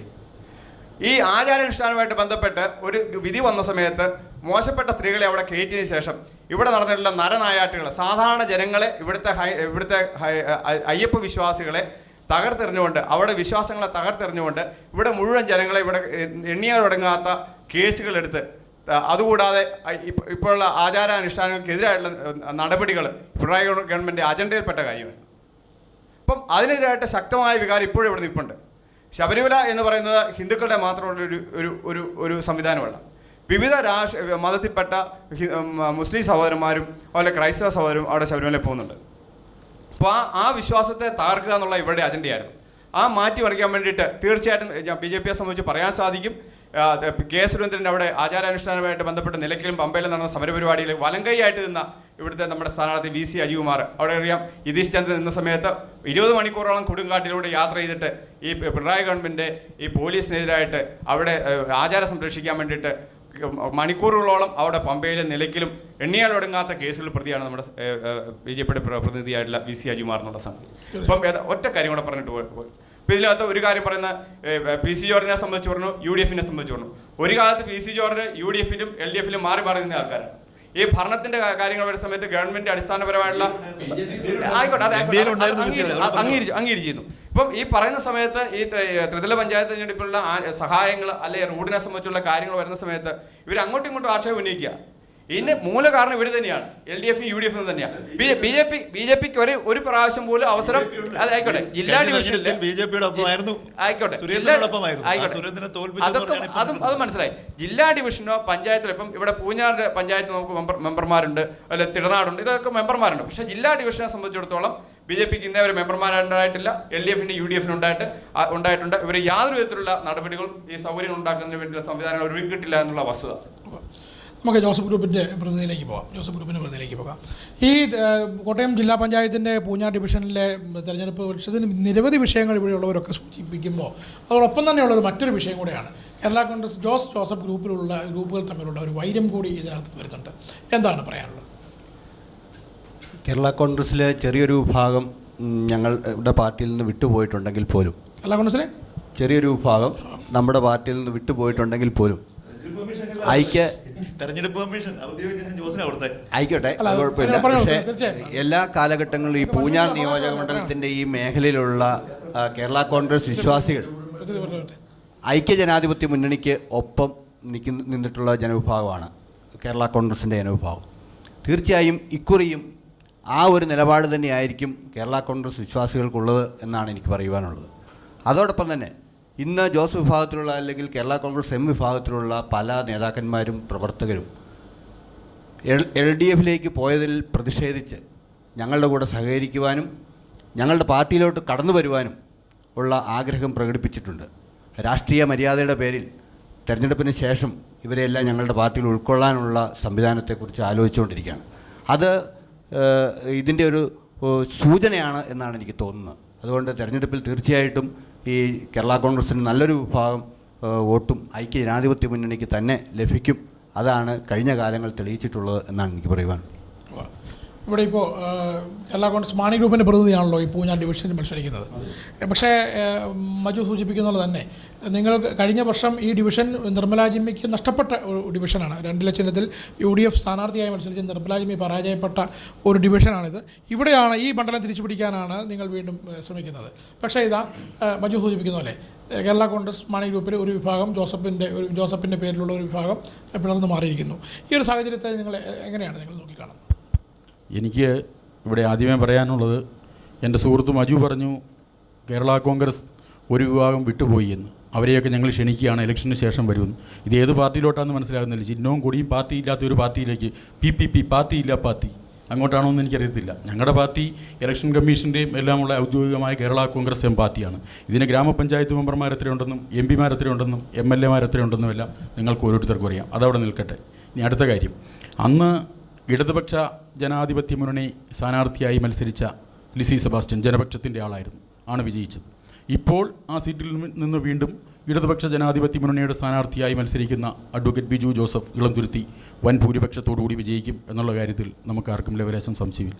പിന്നെ ഒരു കാര്യം എടുത്തു പറയാനുള്ളത്, കഴിഞ്ഞ 5 വർഷക്കാലം ഈ ജനപക്ഷത്തിൻ്റെ മെമ്പർ ഇരുന്നിട്ട് കോട്ടയം ജില്ലാ പഞ്ചായത്തിൻ്റെ പൂഞ്ഞാർ ഡിവിഷനിൽ ഇരുന്ന് പ്രവർത്തിച്ചിട്ട് ഇവിടെയൊന്നും വികസന പ്രവർത്തനങ്ങൾ നടന്നില്ലേ എന്ന് ജനപക്ഷത്തിൻ്റെ ആൾക്ക് ഇവിടെ വന്നു എന്ന് പറയാൻ എങ്ങനെ ചങ്കുറപ്പുണ്ടായി എന്ന് ഞാൻ ചോദിക്കുക.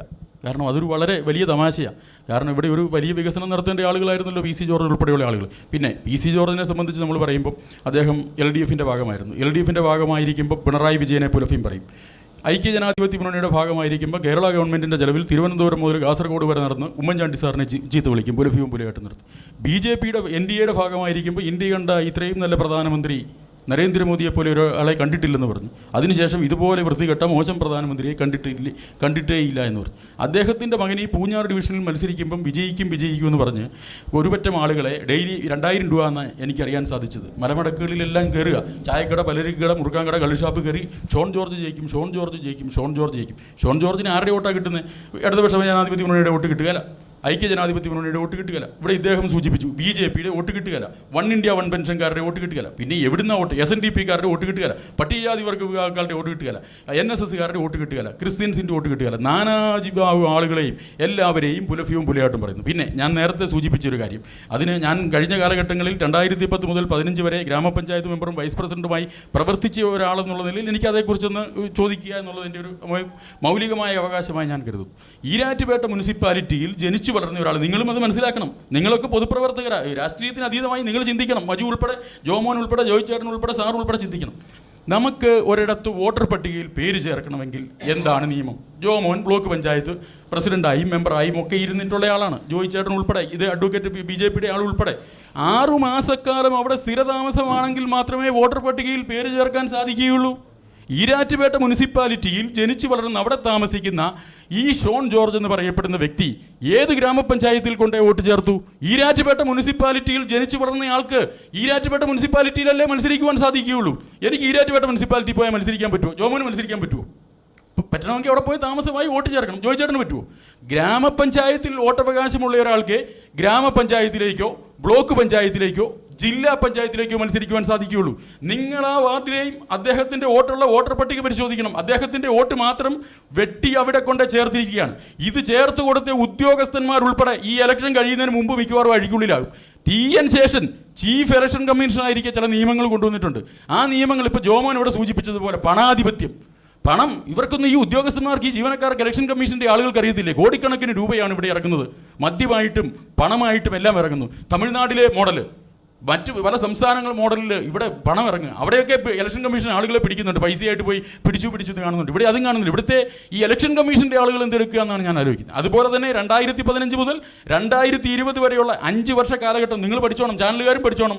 പല ആളുകളും മത്സരിച്ച ആളുകളെ അയോഗ്യരാക്കി, വിജയിച്ചു വന്നവരെ അയോഗ്യരാക്കി. എന്തുകൊണ്ടാണ്? അമിതമായ പണത്തിൻ്റെ ആ പണത്തിൻ്റെ ഉറവിടം കണ്ടെത്തി ED എൻഫോഴ്സ്മെൻറ്റ് ഡയറക്ടറേറ്റ് പലയിടത്തും വന്ന് റെയ്ഡ് നടത്തുന്നുണ്ട്. ഇതെന്താ ഇങ്ങോട്ടൊന്നും വരാത്തത് ഞാൻ ചിന്തിക്കുക. ഇവിടെയൊക്കെ വന്ന് റെയ്ഡ് നടത്തി കഴിഞ്ഞാൽ കോടാനുകോടി രൂപയാണ് ഇതുപോലെ ഇറക്കി പലയിടത്തും കൊണ്ടേ കൊടുക്കുന്നത്. അങ്ങനെ യാതൊരു കാരണവശാലും ഈരാറ്റുപേട്ട മുനിസിപ്പാലിറ്റിയിലുള്ള ഒരാൾ നമുക്ക് വോട്ട് ചേർക്കണമെങ്കിൽ 6 മാസം എവിടെയോ സ്ഥിരതാമസമായിരിക്കണം, എന്നാൽ മാത്രമേ പറ്റുള്ളൂ. അല്ലാണ്ട് എവിടെയെങ്കിലും ഒരു വീട് ചൂണ്ടിക്കാണിച്ച് ഏതെങ്കിലും ഒരു ഉദ്യോഗസ്ഥനെ പ്രലോഭിപ്പിച്ച് വോട്ട് ചേർക്കുന്നത് ജനാധിപത്യത്തിൻ്റെ വിരുദ്ധൽ, ജനാധിപത്യത്തിൻ്റെ കടയ്ക്കൽ കത്തിവയ്ക്കുന്ന പരിപാടിയാണ്.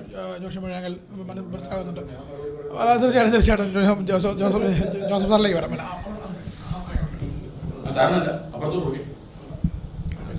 നമ്മളുടെ ചർച്ചയുടെ രണ്ടാമത്തെ റൗണ്ട് കഴിഞ്ഞിരിക്കുകയാണ്. ഇനി നമ്മളുടെ ചർച്ച അവസാന ഘട്ടത്തിലേക്ക് വരികയാണ്.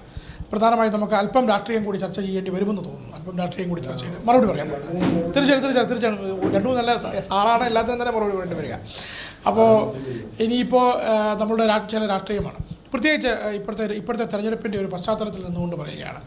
ഈ പൂഞ്ഞാർ ഡിവിഷനിലെ തെരഞ്ഞെടുപ്പ് മറ്റും ഡിവിഷനുകളെ അപേക്ഷിച്ച് വളരെയേറെ വ്യത്യാസപ്പെട്ടിരിക്കുന്നു എന്ന് തന്നെ പറയേണ്ടി വരും. ഇവിടെ വലിയ വിവാദങ്ങളും ഇത്തരത്തിലുള്ള വലിയ വിവാദങ്ങളും ചർച്ചകളും ഒക്കെ നടക്കുന്നുണ്ട്. പ്രധാനമായിട്ടുള്ള വിഷയം ഈ വോട്ട് ചോർച്ച അല്ലെങ്കിൽ വോട്ട് കച്ചവടം ഇങ്ങനെയൊക്കെയുള്ള ചില കാര്യങ്ങൾ ഇവിടെ പറഞ്ഞു കേൾക്കുന്നുണ്ട്. അപ്പോൾ എന്താണ് ഇത്തരം കാര്യങ്ങളെക്കുറിച്ചൊക്കെയുള്ള LDFിൻ്റെ അഭിപ്രായം എന്താണ്? അതായത് പ്രത്യേകിച്ച് ഇപ്പോൾ ഷോൺ ജോർജിൻ്റെ സ്ഥാനാർത്ഥിത്വവുമായി ബന്ധപ്പെട്ട് തന്നെ ജില്ലാ പഞ്ചായത്തിലേക്ക് നടക്കുന്ന സ്ഥാനാർത്ഥി പല സ്ഥലങ്ങളിലും ജനപക്ഷത്തിൻ്റെ പഞ്ചായത്ത് സ്ഥാനാർത്ഥികൾ പോലും അവരുടെ വിജയത്തേക്കാൾ കൂടുതൽ പ്രാധാന്യം കൊടുക്കുന്നത് അവരുടെ ജില്ലാ പഞ്ചായത്ത് സ്ഥാനാർത്ഥിയുടെ വിജയത്തിനാണ് എന്ന് പലപ്പോഴും തോന്നുന്നൊരു സാഹചര്യമൊക്കെ ഉണ്ടാകുന്നു. ഇപ്പോഴത്തെ ഒരു രാഷ്ട്രീയ സാഹചര്യത്തിൽ എന്തൊക്കെയാണ് പറയുന്നത്? അൻകർ പറഞ്ഞ അവസാനത്തെ കാര്യം ശരിയാണ്. ഗ്രാമപഞ്ചായത്ത് സ്ഥാനാർത്ഥികൾ അവർ വിജയിക്കില്ലെന്നറിയാം. പിന്നെ PC ജോർജ് മകന് വേണ്ടി ആത്മാർത്ഥമായി പ്രവർത്തിച്ചില്ലെങ്കിൽ മേടിച്ച കാശിന് നന്ദി കാണിച്ചില്ലെന്ന് പറഞ്ഞ് പിന്നെ ചീത്ത വിളിക്കും. അത് പേടിച്ച് ആത്മാർത്ഥമായി പ്രവർത്തിക്കുന്നുണ്ട്. അതൊഴിച്ച് ഷോൺ ജോർജ് ജയിക്കുന്ന പ്രശ്നമൊന്നുമില്ല. ഇവിടെ ജയിക്കുന്നത് ഇടതുപക്ഷ ജനാധിപത്യ മുന്നണിയുടെ 2 ചിഹ്നത്തിൽ മത്സരിക്കുന്ന അഡ്വക്കേറ്റ് ബിജു ജോസഫ് തന്നെയാണ്. 16-ാം തീയതി വോട്ടെണ്ണി കഴിയുമ്പോൾ ഞങ്ങളെ ചർച്ചയ്ക്ക് വിളിച്ചോളൂ. ഉറപ്പായും സ്ഥാനാർത്ഥിയും ഞങ്ങളെല്ലാം കൂടെ വരും. ജയിക്കുന്ന ഒരു സ്ഥാനാർത്ഥി എന്ന് പറയുന്നത് 2 ചിഹ്നത്തിൽ മത്സരിക്കുന്ന അഡ്വക്കേറ്റ് ബിജു മാത്രമാണ്. വേറെ ആരും ജയിക്കുന്ന നല്ല ആത്മവിശ്വാസമുണ്ട്. ഇടതുപക്ഷത്തിൻ്റെ ഒരു വോട്ടും മറ്റൊരു സ്ഥാനാർത്ഥിക്കും പോകാതിരിക്കാൻ വേണ്ടി നല്ല കരുതലും തയ്യാറെടുപ്പും നടത്തിയിട്ടുണ്ട്. ഇടതുപക്ഷത്തിൻ്റെ വോട്ടേ പോയില്ല. ജെയ്സൺ ചോദിക്കുമ്പോൾ മറ്റാരെങ്കിലും കണ്ണുവെച്ചുകൊണ്ടാണെങ്കിൽ അത് അവർ മറുപടി പറയും, ഞാൻ മറുപടി പറയേണ്ടതില്ല. പിന്നെ ഇവിടെ വന്നിട്ടുള്ള പല കാര്യങ്ങളും കേന്ദ്ര ഗവൺമെൻറ്റാണ് ജനക്ഷേമ പദ്ധതികളെല്ലാം പ്രഖ്യാപിച്ചത് എന്ന് പറഞ്ഞു. എല്ലാം നമ്മളാ ചെയ്തതെന്ന് ആർക്കും പറയാം. ആദിത്യനാഥ് ഭരിക്കുന്ന UPയിൽ എവിടെയാണ് കർഷക തൊഴിലാളികൾക്ക് പെൻഷൻ കൊടുത്തിട്ടുള്ളത്? RSS ആണ്, BJP ആണ്. കെജ്രിവാൾ മുഖ്യമന്ത്രിയായിട്ടോ സ്വതന്ത്രമാണ് ഒരു പുതിയ രാഷ്ട്രീയ പാർട്ടി രൂപീകരിച്ചുകൊണ്ട് എവിടെയാണ് കർഷക തൊഴിലാളികൾക്ക് പെൻഷൻ കൊടുത്തിട്ടുള്ളത്? കർണാടകയിൽ കോൺഗ്രസ്സാണ് ഭരിക്കുന്നത്. കർഷക തൊഴിലാളികൾക്ക് പെൻഷൻ ഉണ്ടോ? ഇവിടെ പ്രാദേശിക പാർട്ടിയാണ് തമിഴ്നാട്ടിൽ ഭരിക്കുന്നുണ്ടോ? ഇങ്ങനെ ഓരോ സ്റ്റേറ്റും എടുത്ത് നോക്ക്. കർഷകർക്ക് പെൻഷൻ ഉണ്ടോ? BJPയോ കോൺഗ്രസ്സോ ഭരിക്കുന്നിടത്ത്? ഇടതുപക്ഷം വേണ്ടി വന്നു. കേന്ദ്രം പദ്ധതി പ്രഖ്യാപിച്ച് നടപ്പാക്കാൻ വേണ്ടേ? ജോമോൻ വലിയ ആവേശത്തോടെ പറഞ്ഞു പിന്നെ അധികാര വികേന്ദ്രീകരണം. രാജീവ് ഗാന്ധി പാർലമെൻറ്റിൽ പാസ്സാക്കിയ നടപ്പാക്കാൻ സഖാവ് EMSൻ്റെ ഇടപെടൽ വേണ്ടി വന്നു. EMS മരിക്കുന്നതിന് മുമ്പ് അധികാരത്തിലിരുന്ന നായനാർ ഗവൺമെൻറ്റാണ് കേരളത്തിൽ ത്രിതല സംവിധാനം ഏർപ്പെടുത്തി. ജില്ലാ കൗൺസിലൊക്കെ ഓർക്കുന്നു കാണും. അത്ര കാര്യക്ഷമമായി നടത്തുക. അപ്പോൾ ഇന്ത്യക്ക് മാതൃകയാണ് ഇടതുപക്ഷം എന്ന കാര്യത്തിൽ നമ്മൾ മറക്കാൻ പാടില്ല. തീർച്ചയായിട്ടും നമ്മുടെ രാഷ്ട്രീയ സാഹചര്യമാണ് ചോദിച്ചത്. ഇപ്പോഴത്തെ നിലവിലെ പൂഞ്ഞാറിലെ രാഷ്ട്രീയ സാഹചര്യത്തിൽ ഇടതുപക്ഷം വലിയ മുന്നേറ്റം സൃഷ്ടിച്ചുകൊണ്ടിരിക്കും. ഈ പറയുന്ന വോട്ട് ചോർച്ചകൾ, വോട്ട് കച്ചവടങ്ങളൊന്നും കച്ചവടം നമ്മൾ അറിഞ്ഞിട്ടില്ല. കച്ചവടം എന്ന് പറഞ്ഞാൽ കാശ് വാങ്ങാൻ നമ്മൾ തയ്യാറായാലേ നമ്മൾ അറിയുള്ളൂ. ഞങ്ങളുടെ ഏതെങ്കിലും ഒരു നേതാക്കളോ പ്രവർത്തകരോ അതിനൊന്നും വശംവദരാകുന്നവരല്ല. ഏറ്റവും പ്രഗത്ഭനായ, അവതരിപ്പിക്കാവുന്നതിൽ ഏറ്റവും ശ്രേഷ്ഠമായ സ്ഥാനാർത്ഥിയാണ് അവതരിപ്പിച്ചിട്ടുള്ളത്. യാതൊരു കച്ചവടവും ഉണ്ടാവില്ല. നല്ല ഭൂരിപക്ഷത്തിൽ ജയിക്കും. അതോടൊപ്പം തന്നെ വൺ ഇന്ത്യ വൺ പെൻഷൻ്റെ ആൾ പറഞ്ഞത് ഞങ്ങൾ നടത്തുന്ന ക്ഷേമ പ്രവർത്തനങ്ങൾ അട്ടിമറിക്കാനാണ് അവരുടെ ഒരു എവിടെയാണ് അവരോട് ഞങ്ങൾക്ക് ചോദിക്കാനുണ്ട്. കേരളം ഒഴിച്ച് എവിടെയാണ് ക്ഷേമ പെൻഷൻ ദുർബല വിഭാഗങ്ങൾ കൊടുക്കുന്നത്? മുമ്പ് എടുത്ത് കൊടുക്കുന്നില്ലോ. അപ്പോൾ ഈ 10,000 രൂപ എന്ന് പറയുന്നത് കേന്ദ്ര ഗവൺമെൻറ് 20,000 രൂപ കൊടുക്കുന്നത് ഞങ്ങൾ സ്വാഗതം ചെയ്യുക. ഇനി 50,000 എല്ലാവരും കൊടുക്കണമെന്നുള്ള അഭിപ്രായമാണ്. അതിന് കേന്ദ്ര ഗവൺമെൻറ് പണം കൊണ്ട് കോർപ്പറേറ്റുകൾക്ക് ആനുകൂല്യം പ്രഖ്യാപിക്കുന്നതിന് പകരം കൃഷിക്കാർക്കും കർഷക തൊഴിലാളികൾക്കും ആനുകൂല്യം പ്രഖ്യാപിച്ച് നടപ്പാക്കുക. UPയിൽ ആദിത്യനാഥ് നടപ്പാക്കി കാണിക്കാൻ സുനിലിനോട് പ്രത്യേകം വെല്ലുവിളിക്കുകയാണ്. നടപ്പാക്കി കാണിക്കുക. BJP ഭരിക്കുന്ന ഏതെങ്കിലും സംസ്ഥാനത്ത് കർഷക തൊഴിലാളിയുടെ പെൻഷൻ 1,400 ആക്കിയിട്ടുണ്ടോ? നിങ്ങൾ 10,000 20,000 ആക്ക്. അത് നൽകണമെന്ന അഭിപ്രായം. അതുകൊണ്ടാണ് 26-ാം തീയതിയിലെ പണിമുടക്കിൻ്റെ ഭാഗമായി ഞങ്ങൾ പറഞ്ഞത് ഈ ആദായ നികുതിയുടെ പരിധിക്ക് പുറത്തു വരുന്നവർ അവർക്ക് 7,500 രൂപ പ്രതിമാസം കൊടുക്കണമെന്ന് പറഞ്ഞത്. അത് 10,000 BJPയുടെ ഗവൺമെൻറ് ആക്കിയാൽ അല്ലെങ്കിൽ കോൺഗ്രസിൻ്റെ ഗവൺമെൻറ് ആക്കിയാൽ ഞങ്ങൾ സ്വാഗതം ചെയ്യും, എല്ലാ പിന്തുണയും ചെയ്യും. ഇടതുപക്ഷം ഒരു സ്റ്റേറ്റ് മാത്രമാണ് ഭരിക്കുന്നത്. അതിൻ്റെ പരിമിതിയിൽ നിന്നുകൊണ്ട് ചെയ്യാവുന്ന എല്ലാ കാര്യവും ചെയ്യും. അത് 10,000 എത്തിക്കാൻ കഴിയുന്ന സാമ്പത്തിക ഭദ്രത കേരളത്തിൽ വന്നാൽ നടപ്പാക്കുമെന്ന കാര്യത്തിൽ ഒരു സംശയവുമില്ല.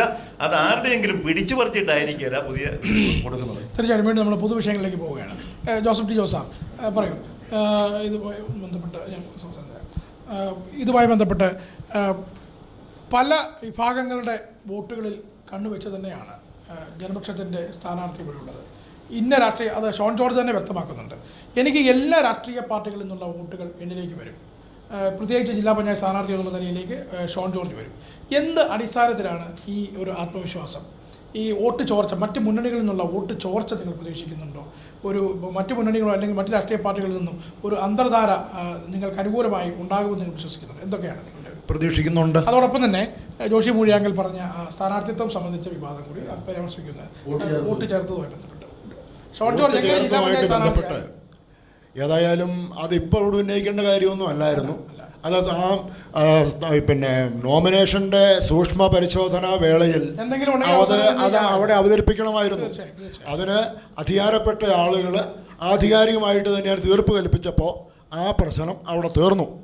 അതേപോലെ തന്നെ ബഹുമാനപ്പെട്ട ജോമോൻ ഐക്കര വളരെ ആവേശത്തോടു കൂടി ഇവിടെ മക്കളുടെ രാഷ്ട്രീയത്തെ പറ്റിയൊക്കെ പറയുന്നത് കേട്ടപ്പോൾ ചുമ്മാ ചിരിച്ചാലോ എന്ന് തോന്നി. എന്താ കാരണം? മക്കൾ രാഷ്ട്രീയത്തിലും കുടുംബ രാഷ്ട്രീയത്തിലും മാത്രം അധിഷ്ഠിതമാണ് ഇപ്പോഴത്തെ കോൺഗ്രസ് പ്രസ്ഥാനത്തിൻ്റെ നിലനിൽപ്പ് തന്നെ. അതിനൊരു പ്രസിഡൻ്റ് ഉണ്ടോ എന്ന് പോലും സംശയിക്കണം. രോഗാതുരയായ മാതാവ് പുത്രനെ ഏൽപ്പിക്കാൻ നിൽക്കുന്നു. പുത്രൻ പേടിച്ച് ഈ പോരാട്ട വീഥികളിൽ നിന്ന് ഒളിച്ചോടുന്ന സാഹചര്യം. അതുപോലെ തന്നെ ഇവിടെ പിന്നെ മകനെ നിനക്ക് വേണ്ടി എന്നൊക്കെ ജോമോൻ പറഞ്ഞു. ഇവിടെ മറ്റൊരു പിതാവിൻ്റെ മകൻ്റെ 2 ഇല ചിഹ്നവുമായി 2016 പാർലമെൻറ്റ് തെരഞ്ഞെടുപ്പിൽ എങ്ങനെയെങ്കിലും നരേന്ദ്രമോദിയെ ഒന്ന് തോൽപ്പിക്കാൻ പറ്റുമോ, വേറൊരു UP ഗവൺമെൻറ് ഉണ്ടാക്കാൻ പറ്റുമോ എന്നൊക്കെ അറിയാൻ വേണ്ടി വലിയ പിന്തുണ കൊടുത്തു. ഏതാണ്ടൊരു 1.5 ലക്ഷത്തോളം വോട്ടുകളുടെ ഭൂരിപക്ഷത്തിന് ആദരണീയനായ ഒരു പുത്രരാഷ്ട്രീയത്തിൻ്റെ ഫലമായിട്ടുള്ള ജോസ് കെ മാണിയെ വിജയിപ്പിച്ച് ജോമോനൊക്കെ വളരെയേറെ ഉത്സാഹിച്ചു. എന്നിട്ട് എവിടെ പോയി? അത് കഴിഞ്ഞിട്ട് അദ്ദേഹം 1.5 കൊല്ലം കാലാവധി പൂർത്തിയാക്കാനിരിക്കെ രാജിവെച്ച് ഇവിടുത്തെ ഈ നിയോജക മണ്ഡലം അനാഥമാക്കി അങ്ങോട്ട് പോയി. ആ രീതിക്കാണ് കാര്യങ്ങൾ. അപ്പോൾ കോൺഗ്രസിനെ സംബന്ധിച്ച് ഒരിക്കലും മക്കളുടെ രാഷ്ട്രീയത്തെ പറ്റിയോ മകനെ നിനക്ക് വേണ്ടി എന്ന് പരിതപിക്കാനോ ഒന്നും അവകാശമില്ല, അധികാരമില്ല, അർഹതയില്ല എന്നാണ് അതിനെപ്പറ്റി പറയാനുള്ളത്. പിന്നെ മുൻ മെമ്പർ ലിസി സെബാസ്റ്റ്യൻ എന്ന പേരുള്ള ഒരു ആദരണീയായ വനിതയായിരുന്നു. അവർ നല്ല പോരാട്ടം നടത്തി, അവരെ വിജയിച്ചു. അവരവരുടേതായ രീതിയിൽ ഒരുപാട് വലിയ കാര്യങ്ങളൊന്നും ചെയ്തു. അവരെവിടെയെല്ലാം എത്തി. ഇവിടെ 2 ഗവൺമെൻറ് ഹയർ സെക്കൻഡറി സ്കൂളുകളുള്ളത് അടുക്കത്തും അതേപോലെ തന്നെ ഇവിടെ തെടനാട്ടും അവിടെ പഠന സൗകര്യങ്ങൾ മെച്ചപ്പെടുത്താനുള്ള പരിശ്രമങ്ങളിൽ ഏർപ്പെട്ടു. എന്തെല്ലാം ഉത്തരവാദിത്വങ്ങൾ സാധാരണഗതിക്ക് നിർവഹിക്കണോ അതെല്ലാം ഓടി നടന്ന് നിർവഹിച്ചിട്ട് ഈ ലോകത്തിൽ നിന്ന് തന്നെ കടന്നുപോയ ഒരു പാവപ്പെട്ട വീട്ടമ്മയാണത്. അതിനെപ്പറ്റിയൊക്കെ കൂടുതൽ ഒന്നും അങ്ങനെ പരാമർശിക്കരുത് എന്നാണ് എനിക്ക് വളരെ താഴ്മയോടുകൂടി ഓർപ്പിക്കാനുള്ളത്. പിന്നെ വോട്ടർപട്ടിയെപ്പറ്റി ഞാൻ പറഞ്ഞു. ഇനി ഞാൻ എന്താ പറയണ്ടേ? മറ്റ് രാഷ്ട്രീയ പാർട്ടികളും വോട്ട് കിട്ടുമോ എന്നുള്ളതാണ് ഒരു വലിയ പ്രശ്നം. ഇപ്പോൾ 2016 അസംബ്ലി തെരഞ്ഞെടുപ്പിൽ PC ജോർജ് സ്ഥാനാർത്ഥിത്വം പ്രഖ്യാപിച്ചു കഴിഞ്ഞ ഉടൻ തന്നെ മാധ്യമങ്ങളുടെ മുമ്പിൽ വന്നു. മാധ്യമങ്ങളുടെ മുമ്പിൽ വന്നപ്പോൾ അങ്ങ് എങ്ങനെ വിജയിക്കുമെന്ന് അവർ ചോദിച്ചു. അങ്ങേക്ക് UDFൻ്റെ താഴെ LDFൻ്റെ താഴെ NDAയുടെയും താഴെ ഒരു 4ാം സ്ഥാനം കൊണ്ട് അങ്ങ് തൃപ്തിപ്പെടേണ്ടി വരില്ലേ എന്ന് ചോദിച്ചു.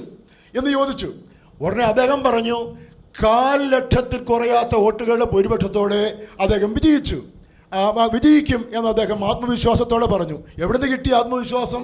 ആ ആത്മവിശ്വാസം അതിനേക്കാളേറെ അടുത്ത തലമുറയുടെ പുതിയ കൂടിയാണ്. നമുക്ക് വ്യക്തമായിട്ടുണ്ട്. PC ജോർജിന്റെ ഒരു മാതൃക തന്നെ ഇവിടെ ഉണ്ടാവും എന്നുള്ളത് തീർച്ചയായിട്ടും. നമുക്ക് ഈ ചർച്ചകൾ നമ്മളുടെ ഈ ചർച്ചകൾ അവസാനിപ്പിക്കാൻ പോവുകയാണ്. നമ്മളുടെ പൂഞ്ഞാർ ഡിവിഷനിലെ രാഷ്ട്രീയം നമ്മൾ സമയക്കുറവ് കൊണ്ട് ഏതാണ്ട് പൂർണ്ണമായി നമുക്ക് പരാമർശിക്കാൻ സാധിച്ചില്ലെങ്കിൽ പോലും മികച്ച ഒരു രാഷ്ട്രീയ പോരാട്ടമാണ് പൂഞ്ഞാർ ഡിവിഷൻ നടക്കുന്നതെന്നുള്ളത് വ്യക്തമാണ്. മുന്നണികൾ കൃത്യമായ കാഴ്ചപ്പാടോടെ, കൃത്യമായ വികസന സങ്കല്പങ്ങളോടെ, കൃത്യമായ രാഷ്ട്രീയം പറഞ്ഞുകൊണ്ട് തന്നെ ഈ തെരഞ്ഞെടുപ്പിനെ നേരിടുമ്പോൾ എല്ലാ മുന്നണികൾക്കും രാഷ്ട്രീയ പാർട്ടികൾക്കും വിജയം നേരുന്നു. ഒരിക്കൽ കൂടി ഇവിടെ എത്തിച്ചേർന്ന നിങ്ങൾക്ക് ഓരോരുത്തർക്കും ഹൃദയത്തിൻ്റെ ഭാഷയിൽ നന്ദി പറഞ്ഞുകൊണ്ട് നിർത്തട്ടെ.